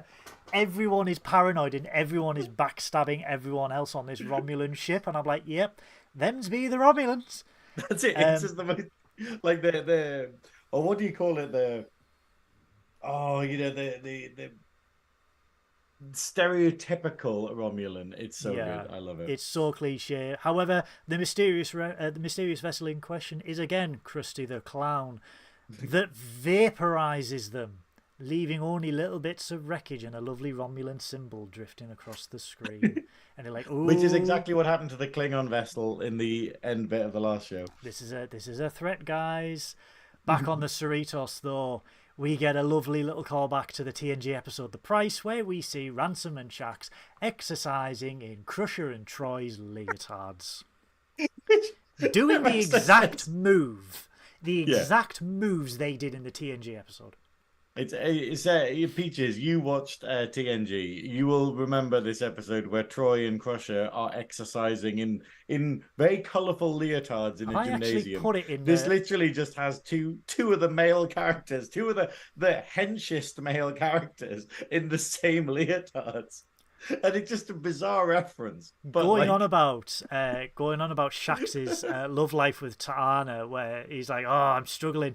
She hid under the bed last night. She wouldn't come out." And Ransom's like, "Have you tried like scratching on the duvet and go because obviously Ta'ana's a cat." And he's like, "Of course I have." And it's just like, it's fucking hilarious. But then Shax asks Ransom, how is it going with the new promotions? And he's like, "Oh, it's fine, except Mariner, but Mariner won't be my problem for long," not realising that Mariner, who was about to do some exercises in the gym, has overheard them. So she storms off back to the bunks, absolutely fuming, as the rest of the Lower Decks crew are packing up their bunks to move to their individual quarters because they have been promoted. Boimler is going on about how he's going to miss being with everyone, because obviously in Lower Decks they all sleep in like a corridor where they're all just bunks, and Boimler's like, they basically just have bunk beds for all of the crew members and stuff. And Boimler is going to miss the dent that he's made with his head every time there's been a red alert, and he's like, "Oh, goodbye, Denty." I'm like, how hard did you hit your head, dude? Yeah, literally, he sits up too quickly, stots his head off the top of his bunk, but then it's actually caused a crater in the top of the bunk. And they ask Mariner, like, why are you not packing up? She's like, there's no point because I'll just be demoted back here anyway. And then she just explains that she thinks that, Ransom is just setting her up to fail and that she's just going to be demoted back down. But he won't give her the she won't give him the satisfaction. So she's going to be, what did she was going to become an insubordination supernova. And she's just basically going to be the most insubordinate she can be, so that he just demotes her back down to ensign. As they are about to leave, they say to Rutherford, "Are you coming?" "Oh no, wait, you're not They forgot that he hadn't been promoted. Yeah. And this is the first instance we see where Rutherford is starting to get sad because he won't have his friends around him. And he's like, "Oh, don't worry about it. I'll just get a promotion today. I'll just come up with some engineering miracle." And they're just like, "I don't think it's as easy as that." And he's like, "Ah, that'll be fine. Don't worry about it." Which sets up the second plot line of this episode. So we have the main plot line, which is about a menagerie, and then we have the second plot line, which is Rutherford trying to get promoted and trying to do everything he can to impress his boss, and something gets in the way of it. Which is, I think it's wonderful when you get these two. What do we do with all the characters in this episode? It's a good A/B plot. This episode, because the next scene is literally explaining the main plot, which is Mariner has been tasked with training new ensign Gary. No, guys, not Gary the Ferengi. As fuming as I was, this is Gary the human. Tasked with taking Ensign Gary to a menagerie, which is in orbit of a planet, which is, as Mariner explains, is essentially an alien zoo run by aliens that have mysteriously, accidentally scooped up a couple of humans into their menagerie. So it's our job to sort of whisk them out. And Gary's like, "They do that?" And she's like, "Oh, it happens more than you think, but they just give them back and it's fine. Don't worry about it." Well, this is a reference to the first Pike episode, The Menagerie, isn't it? The cage. Yeah, the cage, but obviously Pike The comes back in the episode The Menagerie. And it's just this idea of these aliens with a penchant for collecting other species and having a space zoo, effectively. So this episode is taking the mick out of that. Ransom is not very happy because Mariner has rocked up in her gym clothes, and she's like, "I'm just keeping it super cash." Starts calling him Jack. And Gary's like, "Wait, when you're Lieutenant JG, you can call him Jack." And she's like, "We've got a super casual relationship. Isn't that right, Jackie?" Just doing everything she can to piss him off and get demoted. Yeah. Gary gets worried because he's like, this is a zoo full of dangerous animals. And he's like, don't. And he starts pulling out a phaser. And he's like, "Whoa, there is a strict no phaser policy on this menagerie." Back on the Cerritos, Boimler's going towards his quarters and he's talking to his Mirror Universe Archer action figure. And I'm just like, he's so one of us. He's me just with figures. Enters his quarters to realise that his quarters faces directly above the starship's nacelle, which not the nacelle, the edge of the nacelle, which is the Bassard ramp scoop, which is the red bit. The glows red, and he can't see a thing. He cannot see a thing. He's blinded. The entire room is bright red, and he can't see anything because it's the only thing outside the window. Back on the shuttle, Mariner and the away team leave. Mariner again decides she's just going to be insubordinate as fuck. Kicks the shuttlecraft into high gear and essentially speeds towards the docking bay of this zoo. Drifts the shuttle and lands, expecting Ransom to be absolutely furious about what she's done, and he's just like, "That was some awesome flying, Lieutenant." And Gary's just sat like going, "I need new pants." Yeah, I need to replicate new pants. But I think the hilarious thing is, it's literally, she is doing everything she can to get demoted, and he is doing everything he can not to get angry at her. So he's praising every time that she is insubordinate. And so it's literally she just keeps ramping it up, and he just keeps going, "Oh, well done." Yeah, just not giving her the satisfaction of kicking off at her, which is absolutely hilarious. When they get to the menagerie, they are met by Nas, who is not a bipedal. He's corn. He's essentially a tree. just sentient corn. He's just a Yeah, corn, like, you know, a corn stalk with Nas legs and a explains. monocle, doesn't he? Doesn't he have a monocle? No, he's got glasses. He's got glasses. He's got glasses. Yeah, because he's short-sighted corn. So dumb. Corn hub. He ex- It's better than Gorn Hub. we agree to disagree on that one. He explains that the humans were accidentally scooped up when they were retrieving some other bipedals. And Ransom's like, "Don't worry about it, sir. I brought my best team with me." And Mariner's like, "Oh, come on, you are taking a piss now. Best team, really?" And Gary's like, "What? Are you guys breaking up or something like that?" And she's like, "No, he's just trying to set me up to fail. He's gonna make me do something, and I'm gonna fuck up, and he's gonna drag me through the coals, and I'm gonna get demoted." Did you notice? We find out that Mariner has been promoted and immediately demoted multiple times. And yeah, well, so she has, because it's referenced all the way through the series as well. Yeah, that's it. And it's this idea where it just keeps happening, where, you know, and we don't quite know the cause for it. So over the course of the episode, we get why. Did you see the orb with the 3 snakes hanging out of it, which was a callback to TNG? And I couldn't remember what it was a reference to, but I know TNG. it was. Yeah, Which one? I can't for the life of me remember. Because I saw it, I knew it was a reference to something, but I really couldn't place what it was. Yeah, the but 3 I love serpents. it. Yeah. Yeah. As they are going, though, we get to see all the exhibits, and we get to introduce to my new favourite character of all time that I do want to plushie of. We get to see the Moopsie. That Which literally goes... It comes up on the little... It's the little white Pokemon thing. Yeah. I'm going to say this now. Along the bottom. This is the closest Star Trek is ever going to get to having actual Pokemon. Because it's called Moopsie, and he says Moopsie. Yeah. It is the cutest goddamn animal in Star Trek. It beats Tribbles hands down. There it is. Oh, look at him. Moopsie. It purrs, it looks cute, it's got a wobble, All the while, Mariner is trying to call out Nas for having this zoo, for capturing these animals. Yeah. And you're capturing these animals for your own entertainment, for your own profit, which, it's a real issue. The fact of she's trying to, they're in these very delicate sort of peace talk. Well, not peace talks, but basically sort of diplomatic situation with him. And she's just like, "So you run a prison then?" And he's like, No, it's a menagerie. And she's like, "It's a prison," and basically just like trying her best to destroy the relationship with him so that she will piss Ransom off and get demoted.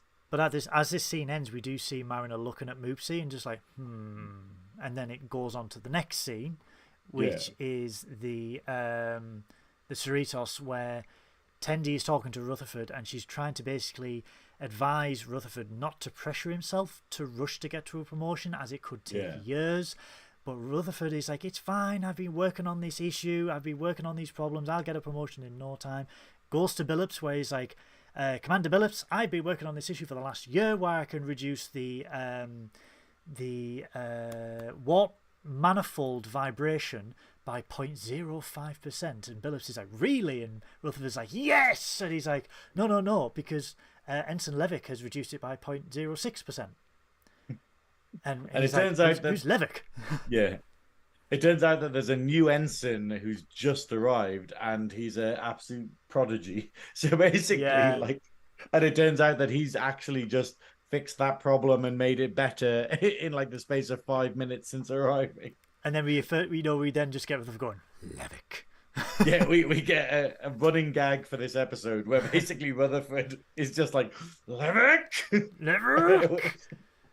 Back in Bomula's quarters, he finds his red glasses, which we use in the original series episode for the Medusans, and he's like, "Oh, that's not that better." And as he puts them on, Billups is like, "Ooh, let's try out Levick's new protocol now. I can't wait to see it." Does it, and it just increases the brightness of the RAM scoop, and he's like, "No." Yeah, so basically Boimler finally finds a solution to the red light by putting the glasses on, and then they increase the power to it, and it becomes too bright for the glasses, so it does nothing anymore. And it's like, oh. Back in the menagerie, Nas is organising the retrieval of the humans, and Ransom's like, "Oh, I know it must be hard losing your most profitable exhibit," and Nas is just like, "No, it isn't. The swamp gobblers over there are the most profitable one." It's quite good though, because we get to see the humans in their exhibit, and it's literally just these humans in a glass case With a with hammock. like this sort of typical sort of human scene behind them or whatever, and they're just sitting there just chilling out. Now, I've got a question for you. Hmm. Would you be part of that exhibit? If your life was just to relax and be fed? No, I'd go nuts. Would I'd be you? like, I haven't made anything today. I'd be like, I haven't built anything. And obviously, it'd be really boring for people to watch me just constantly making things or constantly doing things. What if, as part of the exhibit, you were like, here is a human. No, sorry. Here is a Geesian. He is called Synoiz. He builds Warhammer figures and paints them. He does everything. Like, I can't think of anything worse than having to relax. I was like, I really related to the Lower Decks episode in, was it season 3, where where the they need a engineering vacation. crew get forced to go and relax, and they just fail, and they end up giving the captain a heart attack because they're pretending to relax, but actually they're fixing engineering stuff like on the sly, because that's how they relax. That's me. It's like if someone said, like, I remember when I went on holiday, I forced myself. I was so stressed. I forced myself to go on holiday to, like, where was it? It was like Spain or something. And I was at the hotel and I tried sunbathing and I managed 10 minutes. And then I started writing an RPG gaming system. So I filled like a notepad full of like notes on how the magic system would work and how the sort of character creation and stuff would work. That's what I was doing on a sunbed, because it was so impossible for me to actually just lie there in the sun because it was so boring. I have probably gone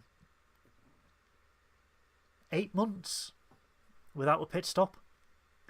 And this leave I've got in America is my first time in 8 months that I'm going to actually relax, but I know full well I won't switch off. It's very hard for people who do what we do, you in particular, because you are the hardest working person in the northeast of England, but for people like us who don't know how to switch off and just like finish one thing and move on to another, it's very hard to just do nothing. And people say to me, you need to sleep, and I'm like, I don't know how. Well, we're laughing on the Girl podcast. We had the last episode that we just put out the other day was with the American singer-songwriter John Duff, and we had this wonderful little moment where I was explaining how busy I was, and he was explaining how busy he was, and he was like, isn't it wonderful what capitalism does to society, where your only self-worth is what you can actually do and what you can actually produce for other people. And it's like going, yeah, that is kind of depressing, that it does, your self-worth is based upon achievement. I showed my friend at work, because obviously I wear a smartwatch, and I was showing my friend at work my sleep pattern, and she was like, how can you operate on 3 hours sleep on a daily basis? And I just went, and that's it, because you can't switch off. Even when I don't have caffeine, I can't switch off. Like, I love doing this. I absolutely love doing this. I think it's just, you just don't know how to switch off sometimes, and you don't know how to relax, and sometimes you just have to be forced. So guys in the chat, guys in the comments below, would you, if you were just going to relax and eat all day, be part of this menagerie? Let us know. Would you like to live in a zoo if you were looked after and fed? As we are looking at the swamp gobblers, which have been mentioned as his highest profit-making exhibit, it pans down to see a little white blob looking at the swamp gobblers. Blob. Oh my god, it's Moopsy, and Moopsy is free. And Nas looks and goes, holy fuck, Moopsy's free. And Ensign Gary, I don't know if you noticed this, Ensign Gary's just sat there. Have you seen it? He's just like, lay down going to Moopsy. And like Mariners go, well, what's the problem? It's only a cute little thing. And he's just like, no, that's Moopsy.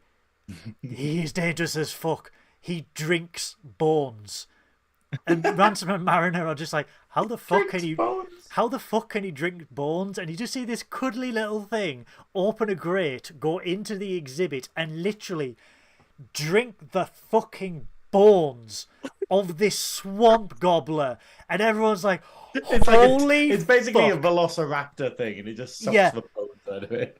And it's like everyone just goes, holy fuck. And they just leg it. And at the end of it, at the end of Moopsy, he sucked these swamp gobblers right. And he's just like, Moopsy.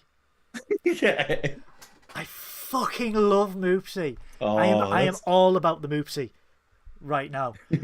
Back on the Cerritos though, Rutherford is again working to try and get this promotion, and he's working on these very familiar tubes which have been featured in every single incarnation of Star Trek since the Wrath of Khan. Fact, right? And we finally find out after 41 years that these are called the Tucker tubes, named after Trip Tucker from Star Trek Enterprise. And he's like, Commander Billups, I've increased the efficiency of the Tucker tubes. And Billups is like, that's great. However, Levick has installed a third tube, and he's called it the Billups tube. This is incredible. I don't even know what these things do. And Rutherford's just like, Levick. Yeah, this ongoing gag here. It's so good. Like, oh, it's absolutely incredible. Again, Boimler gets moved to new quarters with the help of Shax, and he's like, oh, this quarters would be better. It's in the middle of two holodecks. Maybe a bit noisy, but don't worry. Anyway, Boimler, I'm off to run to play Robin Hood with Ta'ana. You see Captain Freeman going into another deck as well. His plot is basically that he's trying to find suitable quarters, and he keeps getting dodgy ones. And basically, this one, it's between two holodecks. We know exactly what's going to happen. And then we have the two of who goes into the second one? We get Captain Freeman on the left, and then we get Ta'ana and Shax on the right. So Ta'ana and Shax are recreating Robin Hood, but just end up straight up. Yeah. Where it literally has Tana like punching the fuck out of Robin Hood, which we can overhear, and then going, I'm Robin Hood now. Yeah, just it descends to fucking, and then when Boimler moves the bed to the other side, it's Captain Freeman where she's like, as president of the United Federation of Planets, and he ends up just being in the middle, and he's like, he can't move, he doesn't know what to do, and the noise is just way too loud for him. But he's getting to overhear everyone doing horrible things in the hollow suites on either side of him. Oh god. Going back to the menagerie, the crew have managed to seal themselves into a room where Moopsy is banging on the door trying to get to them, and there's a little squeak and it lands on its little bum, and he's like, "Bah!" and he tries it again, and I'm like, you are so fucking adorable but deadly, but so fucking adorable.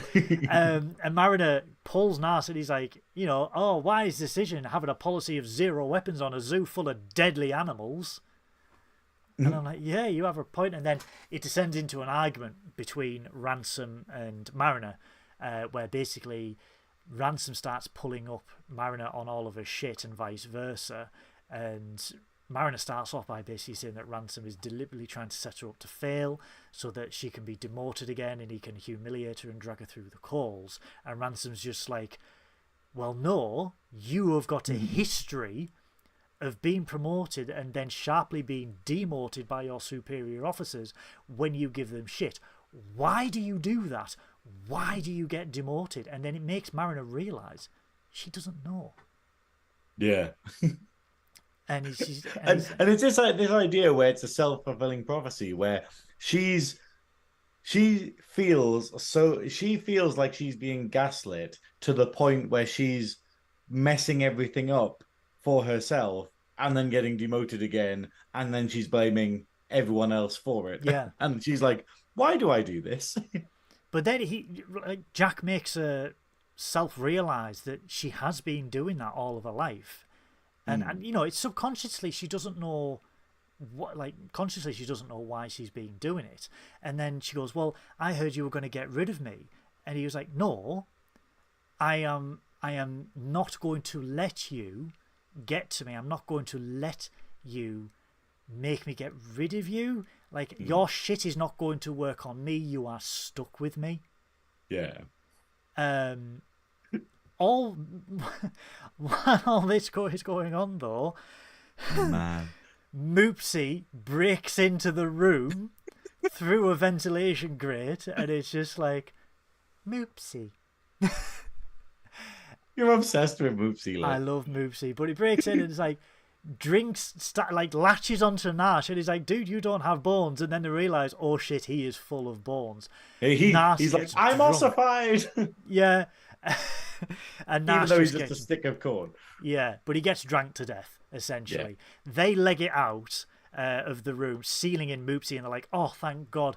Moopsy is locked in a room, that's fine. And then they realise that the room he's locked into is the fucking control room for the entire station. And Moopsy, being Moopsy, the cute little lovable murderer that it is, starts walking along the controls, which leads to the ship's orbit descending into the planet. Yeah. And it's like, Moopsy's just so fucking badass. I love it. But Moopsy's not doing it deliberately, though. It doesn't have that level of intelligence. It just randomly on the control pad and causes the ship to start crashing. So goddamn fucking cute. Back on the Cerritos, we find that Boimler is now sleeping in a Jeffries tube because it is quiet. There is no people. There is no He's light. Got his figures there. He's got his figures there that won't stay up. It is dark, but then Rutherford comes across. And he's like, oh, hi, and what are you doing here? And he's just like, oh, this is where I live now. What are you doing here? I'm trying to look for efficiency so I can get promoted. And Boimler's like, oh, well, good luck, because another ensign came through 30 minutes ago. And again, Levick. On the station, Gary is still freaking out. Mariner offers to sacrifice herself. She offers to climb back into the control room to face Moopsy to lead him out, so that while Moopsy is chasing her, they can get into the control room and somehow save the station. And they're like, well, it's a slim enough chance, but it's either that or we plummet into the planet. So she's like, I'd rather, again, showing, although she hates. She doesn't hate being, although she doesn't want to be promoted or anything like that, she shows that she is Starfleet through and through because she is sacrificing herself for others. It's a selfless act. This is the thing. It's the wonderful thing about Mariner's character is that she is probably one of the best of Starfleet. She just doesn't want to be. She could be the next Picard. She could be the next Janeway.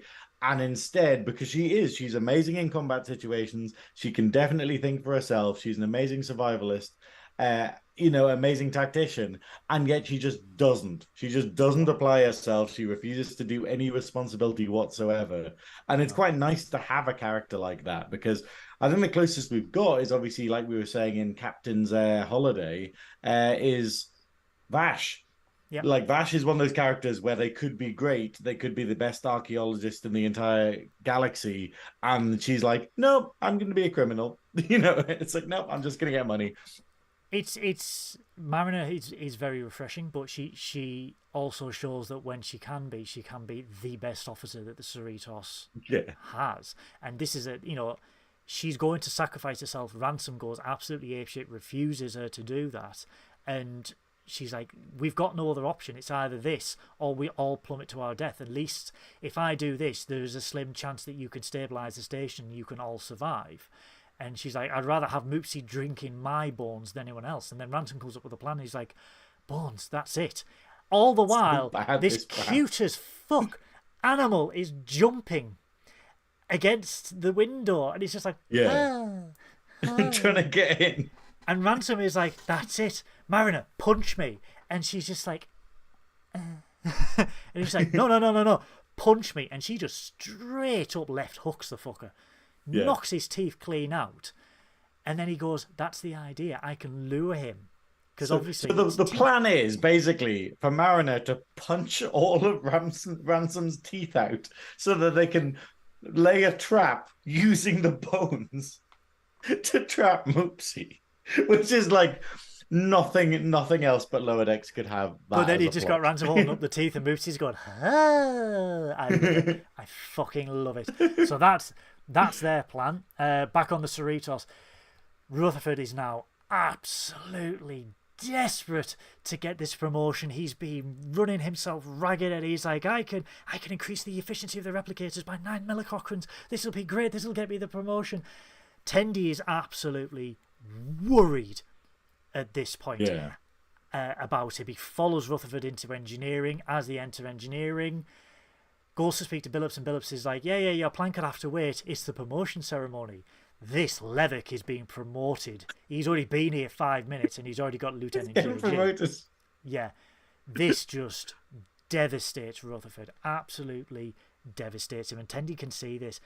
And Rutherford, the main reason Rutherford wants to do this is because he wants to spend time with his friends again. Yeah, because when they're not staying together anymore because they're all officers and have their own quarters, he's just on his own now. So he wants to get promoted to be with them. Tendi pulls rank, makes him stand to attention, and orders Rutherford to spend as much time with her and the rest of the gang as he does. And she's like, that's my first order. And they hug, and I love the fact that he opens up to Tendi. This is a good love story, if there ever was one, where he's opening up. I know it's not a love story, but it's a love story of friendship, where he's like, I love these people so much. I love Tendi so much. I miss spending that time, and it makes me sad. Yeah. And I love the fact that Tendi's just like, fuck this. Billups! Can Rutherford have a promotion too? She just says, like, she just points out to him, like, hey, didn't you get offered promotion like 5 times beforehand? He says, oh, it makes me kind of sad that I turned down all those other promotions in the past. And she's like, what? And he's like, yeah, I've been promoted like 5. Like, they've asked me to be promoted like 5 times, but I've stayed. And turned them down because he wanted to stay with her because she wasn't promoted. And now they're in the opposite situation. And I just love that she just goes like, well, hang on. Can't he just ask for a promotion then if you've already had like several requests and turned it down? And then yells at Billups like, hey, can Rutherford have a promotion because of that time he fixed the hull? And Billups is like, oh, sure. That makes sense. Ping! Flings the pip over. Rutherford gets his Lieutenant JG, and I love the fact that Billups goes, sorry, Levick, there'll be another time. And then Levick at the end just goes, I love it. Rutherford and also Tendi. I love it where it's literally the flip round of it where it's like Rutherford and also Tendi. It's just, but that's the fun thing about Lower Decks, where this character has not existed before. They've just been introduced into this one episode, and then already they've got like, they're not going to appear again most likely, but then they've got like running gags with them. They've got a turnaround on the running gag. It's beautifully written. It's so good. Back on the station though, Moopsy has been lured with Ransom's teeth. I never thought I would say that sentence ever. Moopsy has been lured back into his habitat by Ransom's teeth. They shut it and they are relieved. You see Ransom going, "That's good game, man." She's like, and to think I only needed 10 teeth. But she has knocked the fuck out of all of his teeth. She's knocked all of them out. All of his teeth. They said they stand relieved, but then they start to realise, well, how did Moopsy get out? They go to speak to the humans, which are next door to the Moopsy habitat, and Mariner is looking and she's going, why is that parasol upside down behind the human? There is a panel on the wall that is decorated with a parasol, and you can see that it's upside down. The human shits herself, trips, the panel falls off, and she's like, oh no, you didn't. Did you rewire the Moopsy door? Because it flings open and they leg it to shut it again. Yeah. So basically the panel in the human containment cell basically controls whether or not Moopsy gets out. It's fucking insane. Oh. But the next scene explains that the humans in the menagerie saw how profitable the menagerie was for Nas, so they wanted to kill Nas and take over the menagerie for their own. So, as a punishment, Cerritos leaves them there for the next ship to come eventually to pick them up. And you just see these two humans just sat there, and the kid's like knocking on the force field with them. Ransom has got his new set of gnashers. New But set of dentures. he's got his new set of teeth, and the medical officer's like, "Oh, the veneers will set in, but it'll take a couple of days." So basically, he just has the Ross from Friends glowing smile. Where Yeah, it's a bit I shouldn't look too directly at bright. them. Yeah, and Um, it's just a really silly thing, and he's just sitting there like, but I love the fact that him and Mariner make up, and he's just like, no more insubordination. Like, please do not pull the insubordination trick on me again. I'm here to help you. I'm not going to pull any of the tricks that your previous COs have done. Boimler and Rutherford are teaming up for a room finally, because they are hoping that if they bunk together that they will get a better room. They open the door, and it's a quarters next to the Basad collectors again. And Boimler's like, "Oh my god, not again!" And Rutherford's just like, "It's bright red. They can't see anything." The nacelle. Oh well, let me just dim the window. And he just does that, and you can just see Boimler snap, and he's just like, "I could have done that the whole time." Yeah. And then Rutherford's just like, "Oh hey, it's gonna be cool you bunking. I hope you don't mind me sleeping up all night, tinkering with stuff," and immediately starts sparking Boimler with electric things. And as Boimler gets a spark, he twats his head on the bunk, and he just makes a dent, and he's just like, realizing that he's home.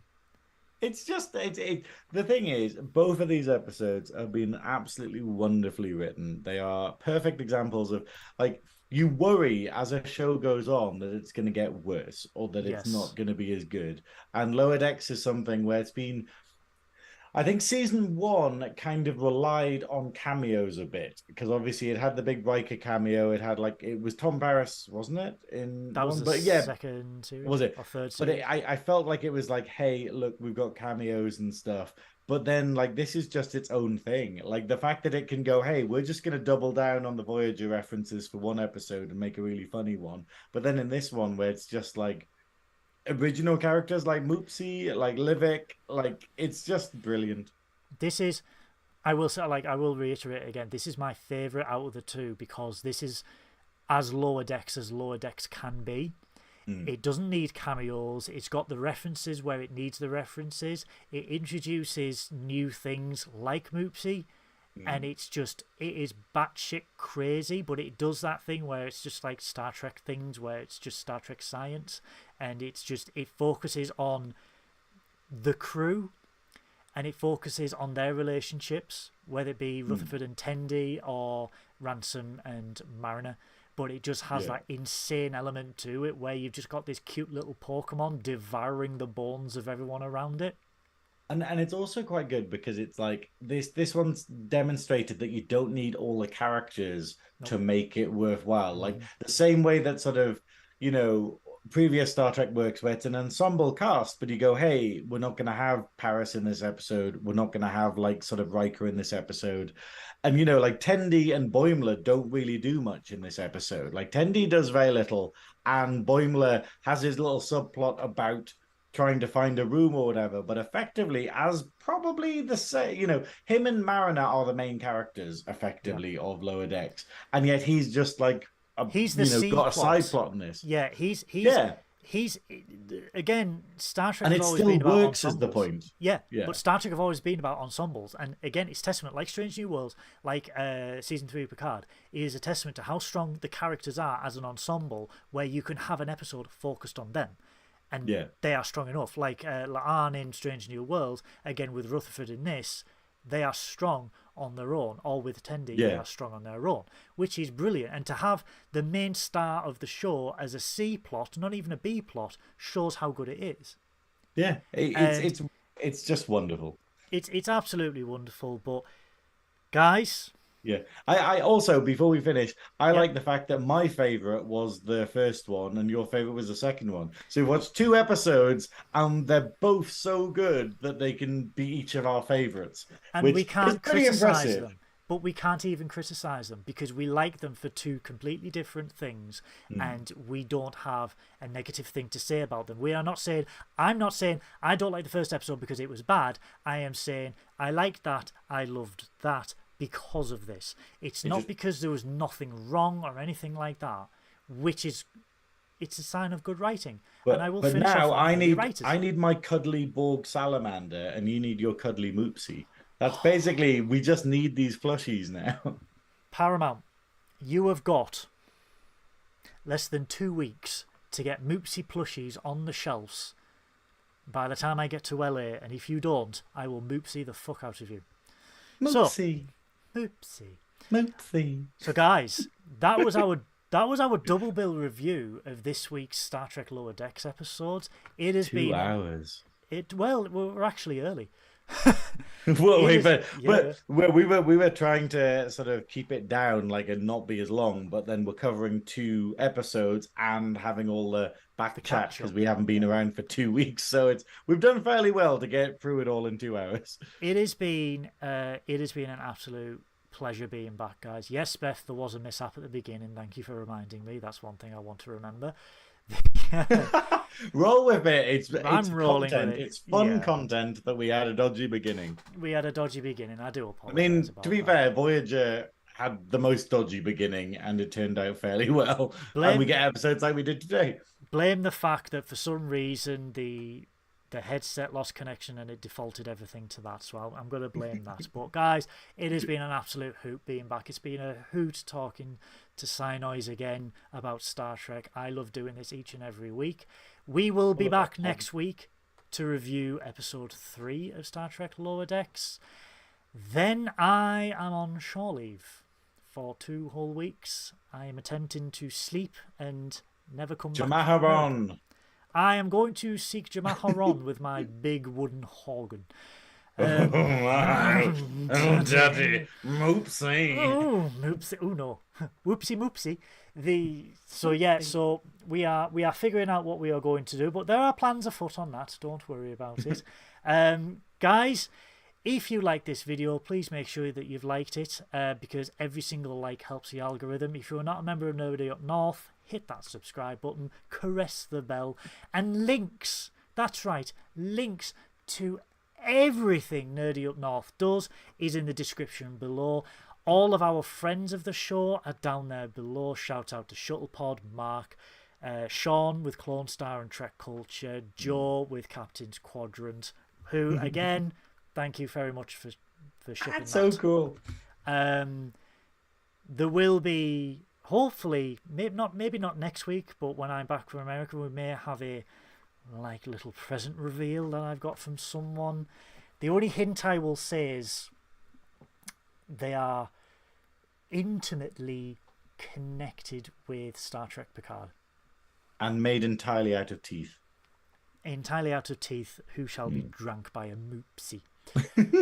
But no, guys, like, comment, subscribe, all that usual stuff. Join Nerdy Up North on everywhere, because we are everywhere. We are like a rash. You can't get rid of us, not even with the best ointment in the world.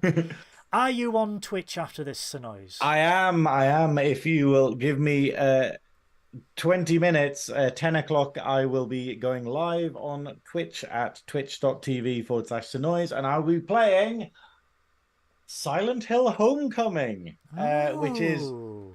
I haven't played it for ages, and it has a very bad rap, but I have it in my brain that it's not actually as bad as everyone says it is, because I think it is kind of wonderful in its own way. But we will be playing through that, and you will see me get incredibly frustrated about how wrong I am. So yeah, so join me for that, and then I will be streaming again this Sunday, because I haven't been streaming for like 4 weeks now, because I've been so busy. Like I've been doing everything on Fridays and Sundays, and so yeah. And then on Sunday you can join me again for System Shock Sundays, where we will be playing the System Shock remake on PC. So please join me on Twitch and say hi and do all of my silly rewards. Guys, thank you so much for tuning in for tonight. It's been an absolute pleasure doing this for you. We love each and every one of you. Lee says, so are you coming back then? Lee, I ain't going to answer that. I'm going to leave that. He's going to try everything he can not to. But until next week, guys, live long and prosper. Stay safe. Look after each other. Bye-bye. Miles? And also Tendy!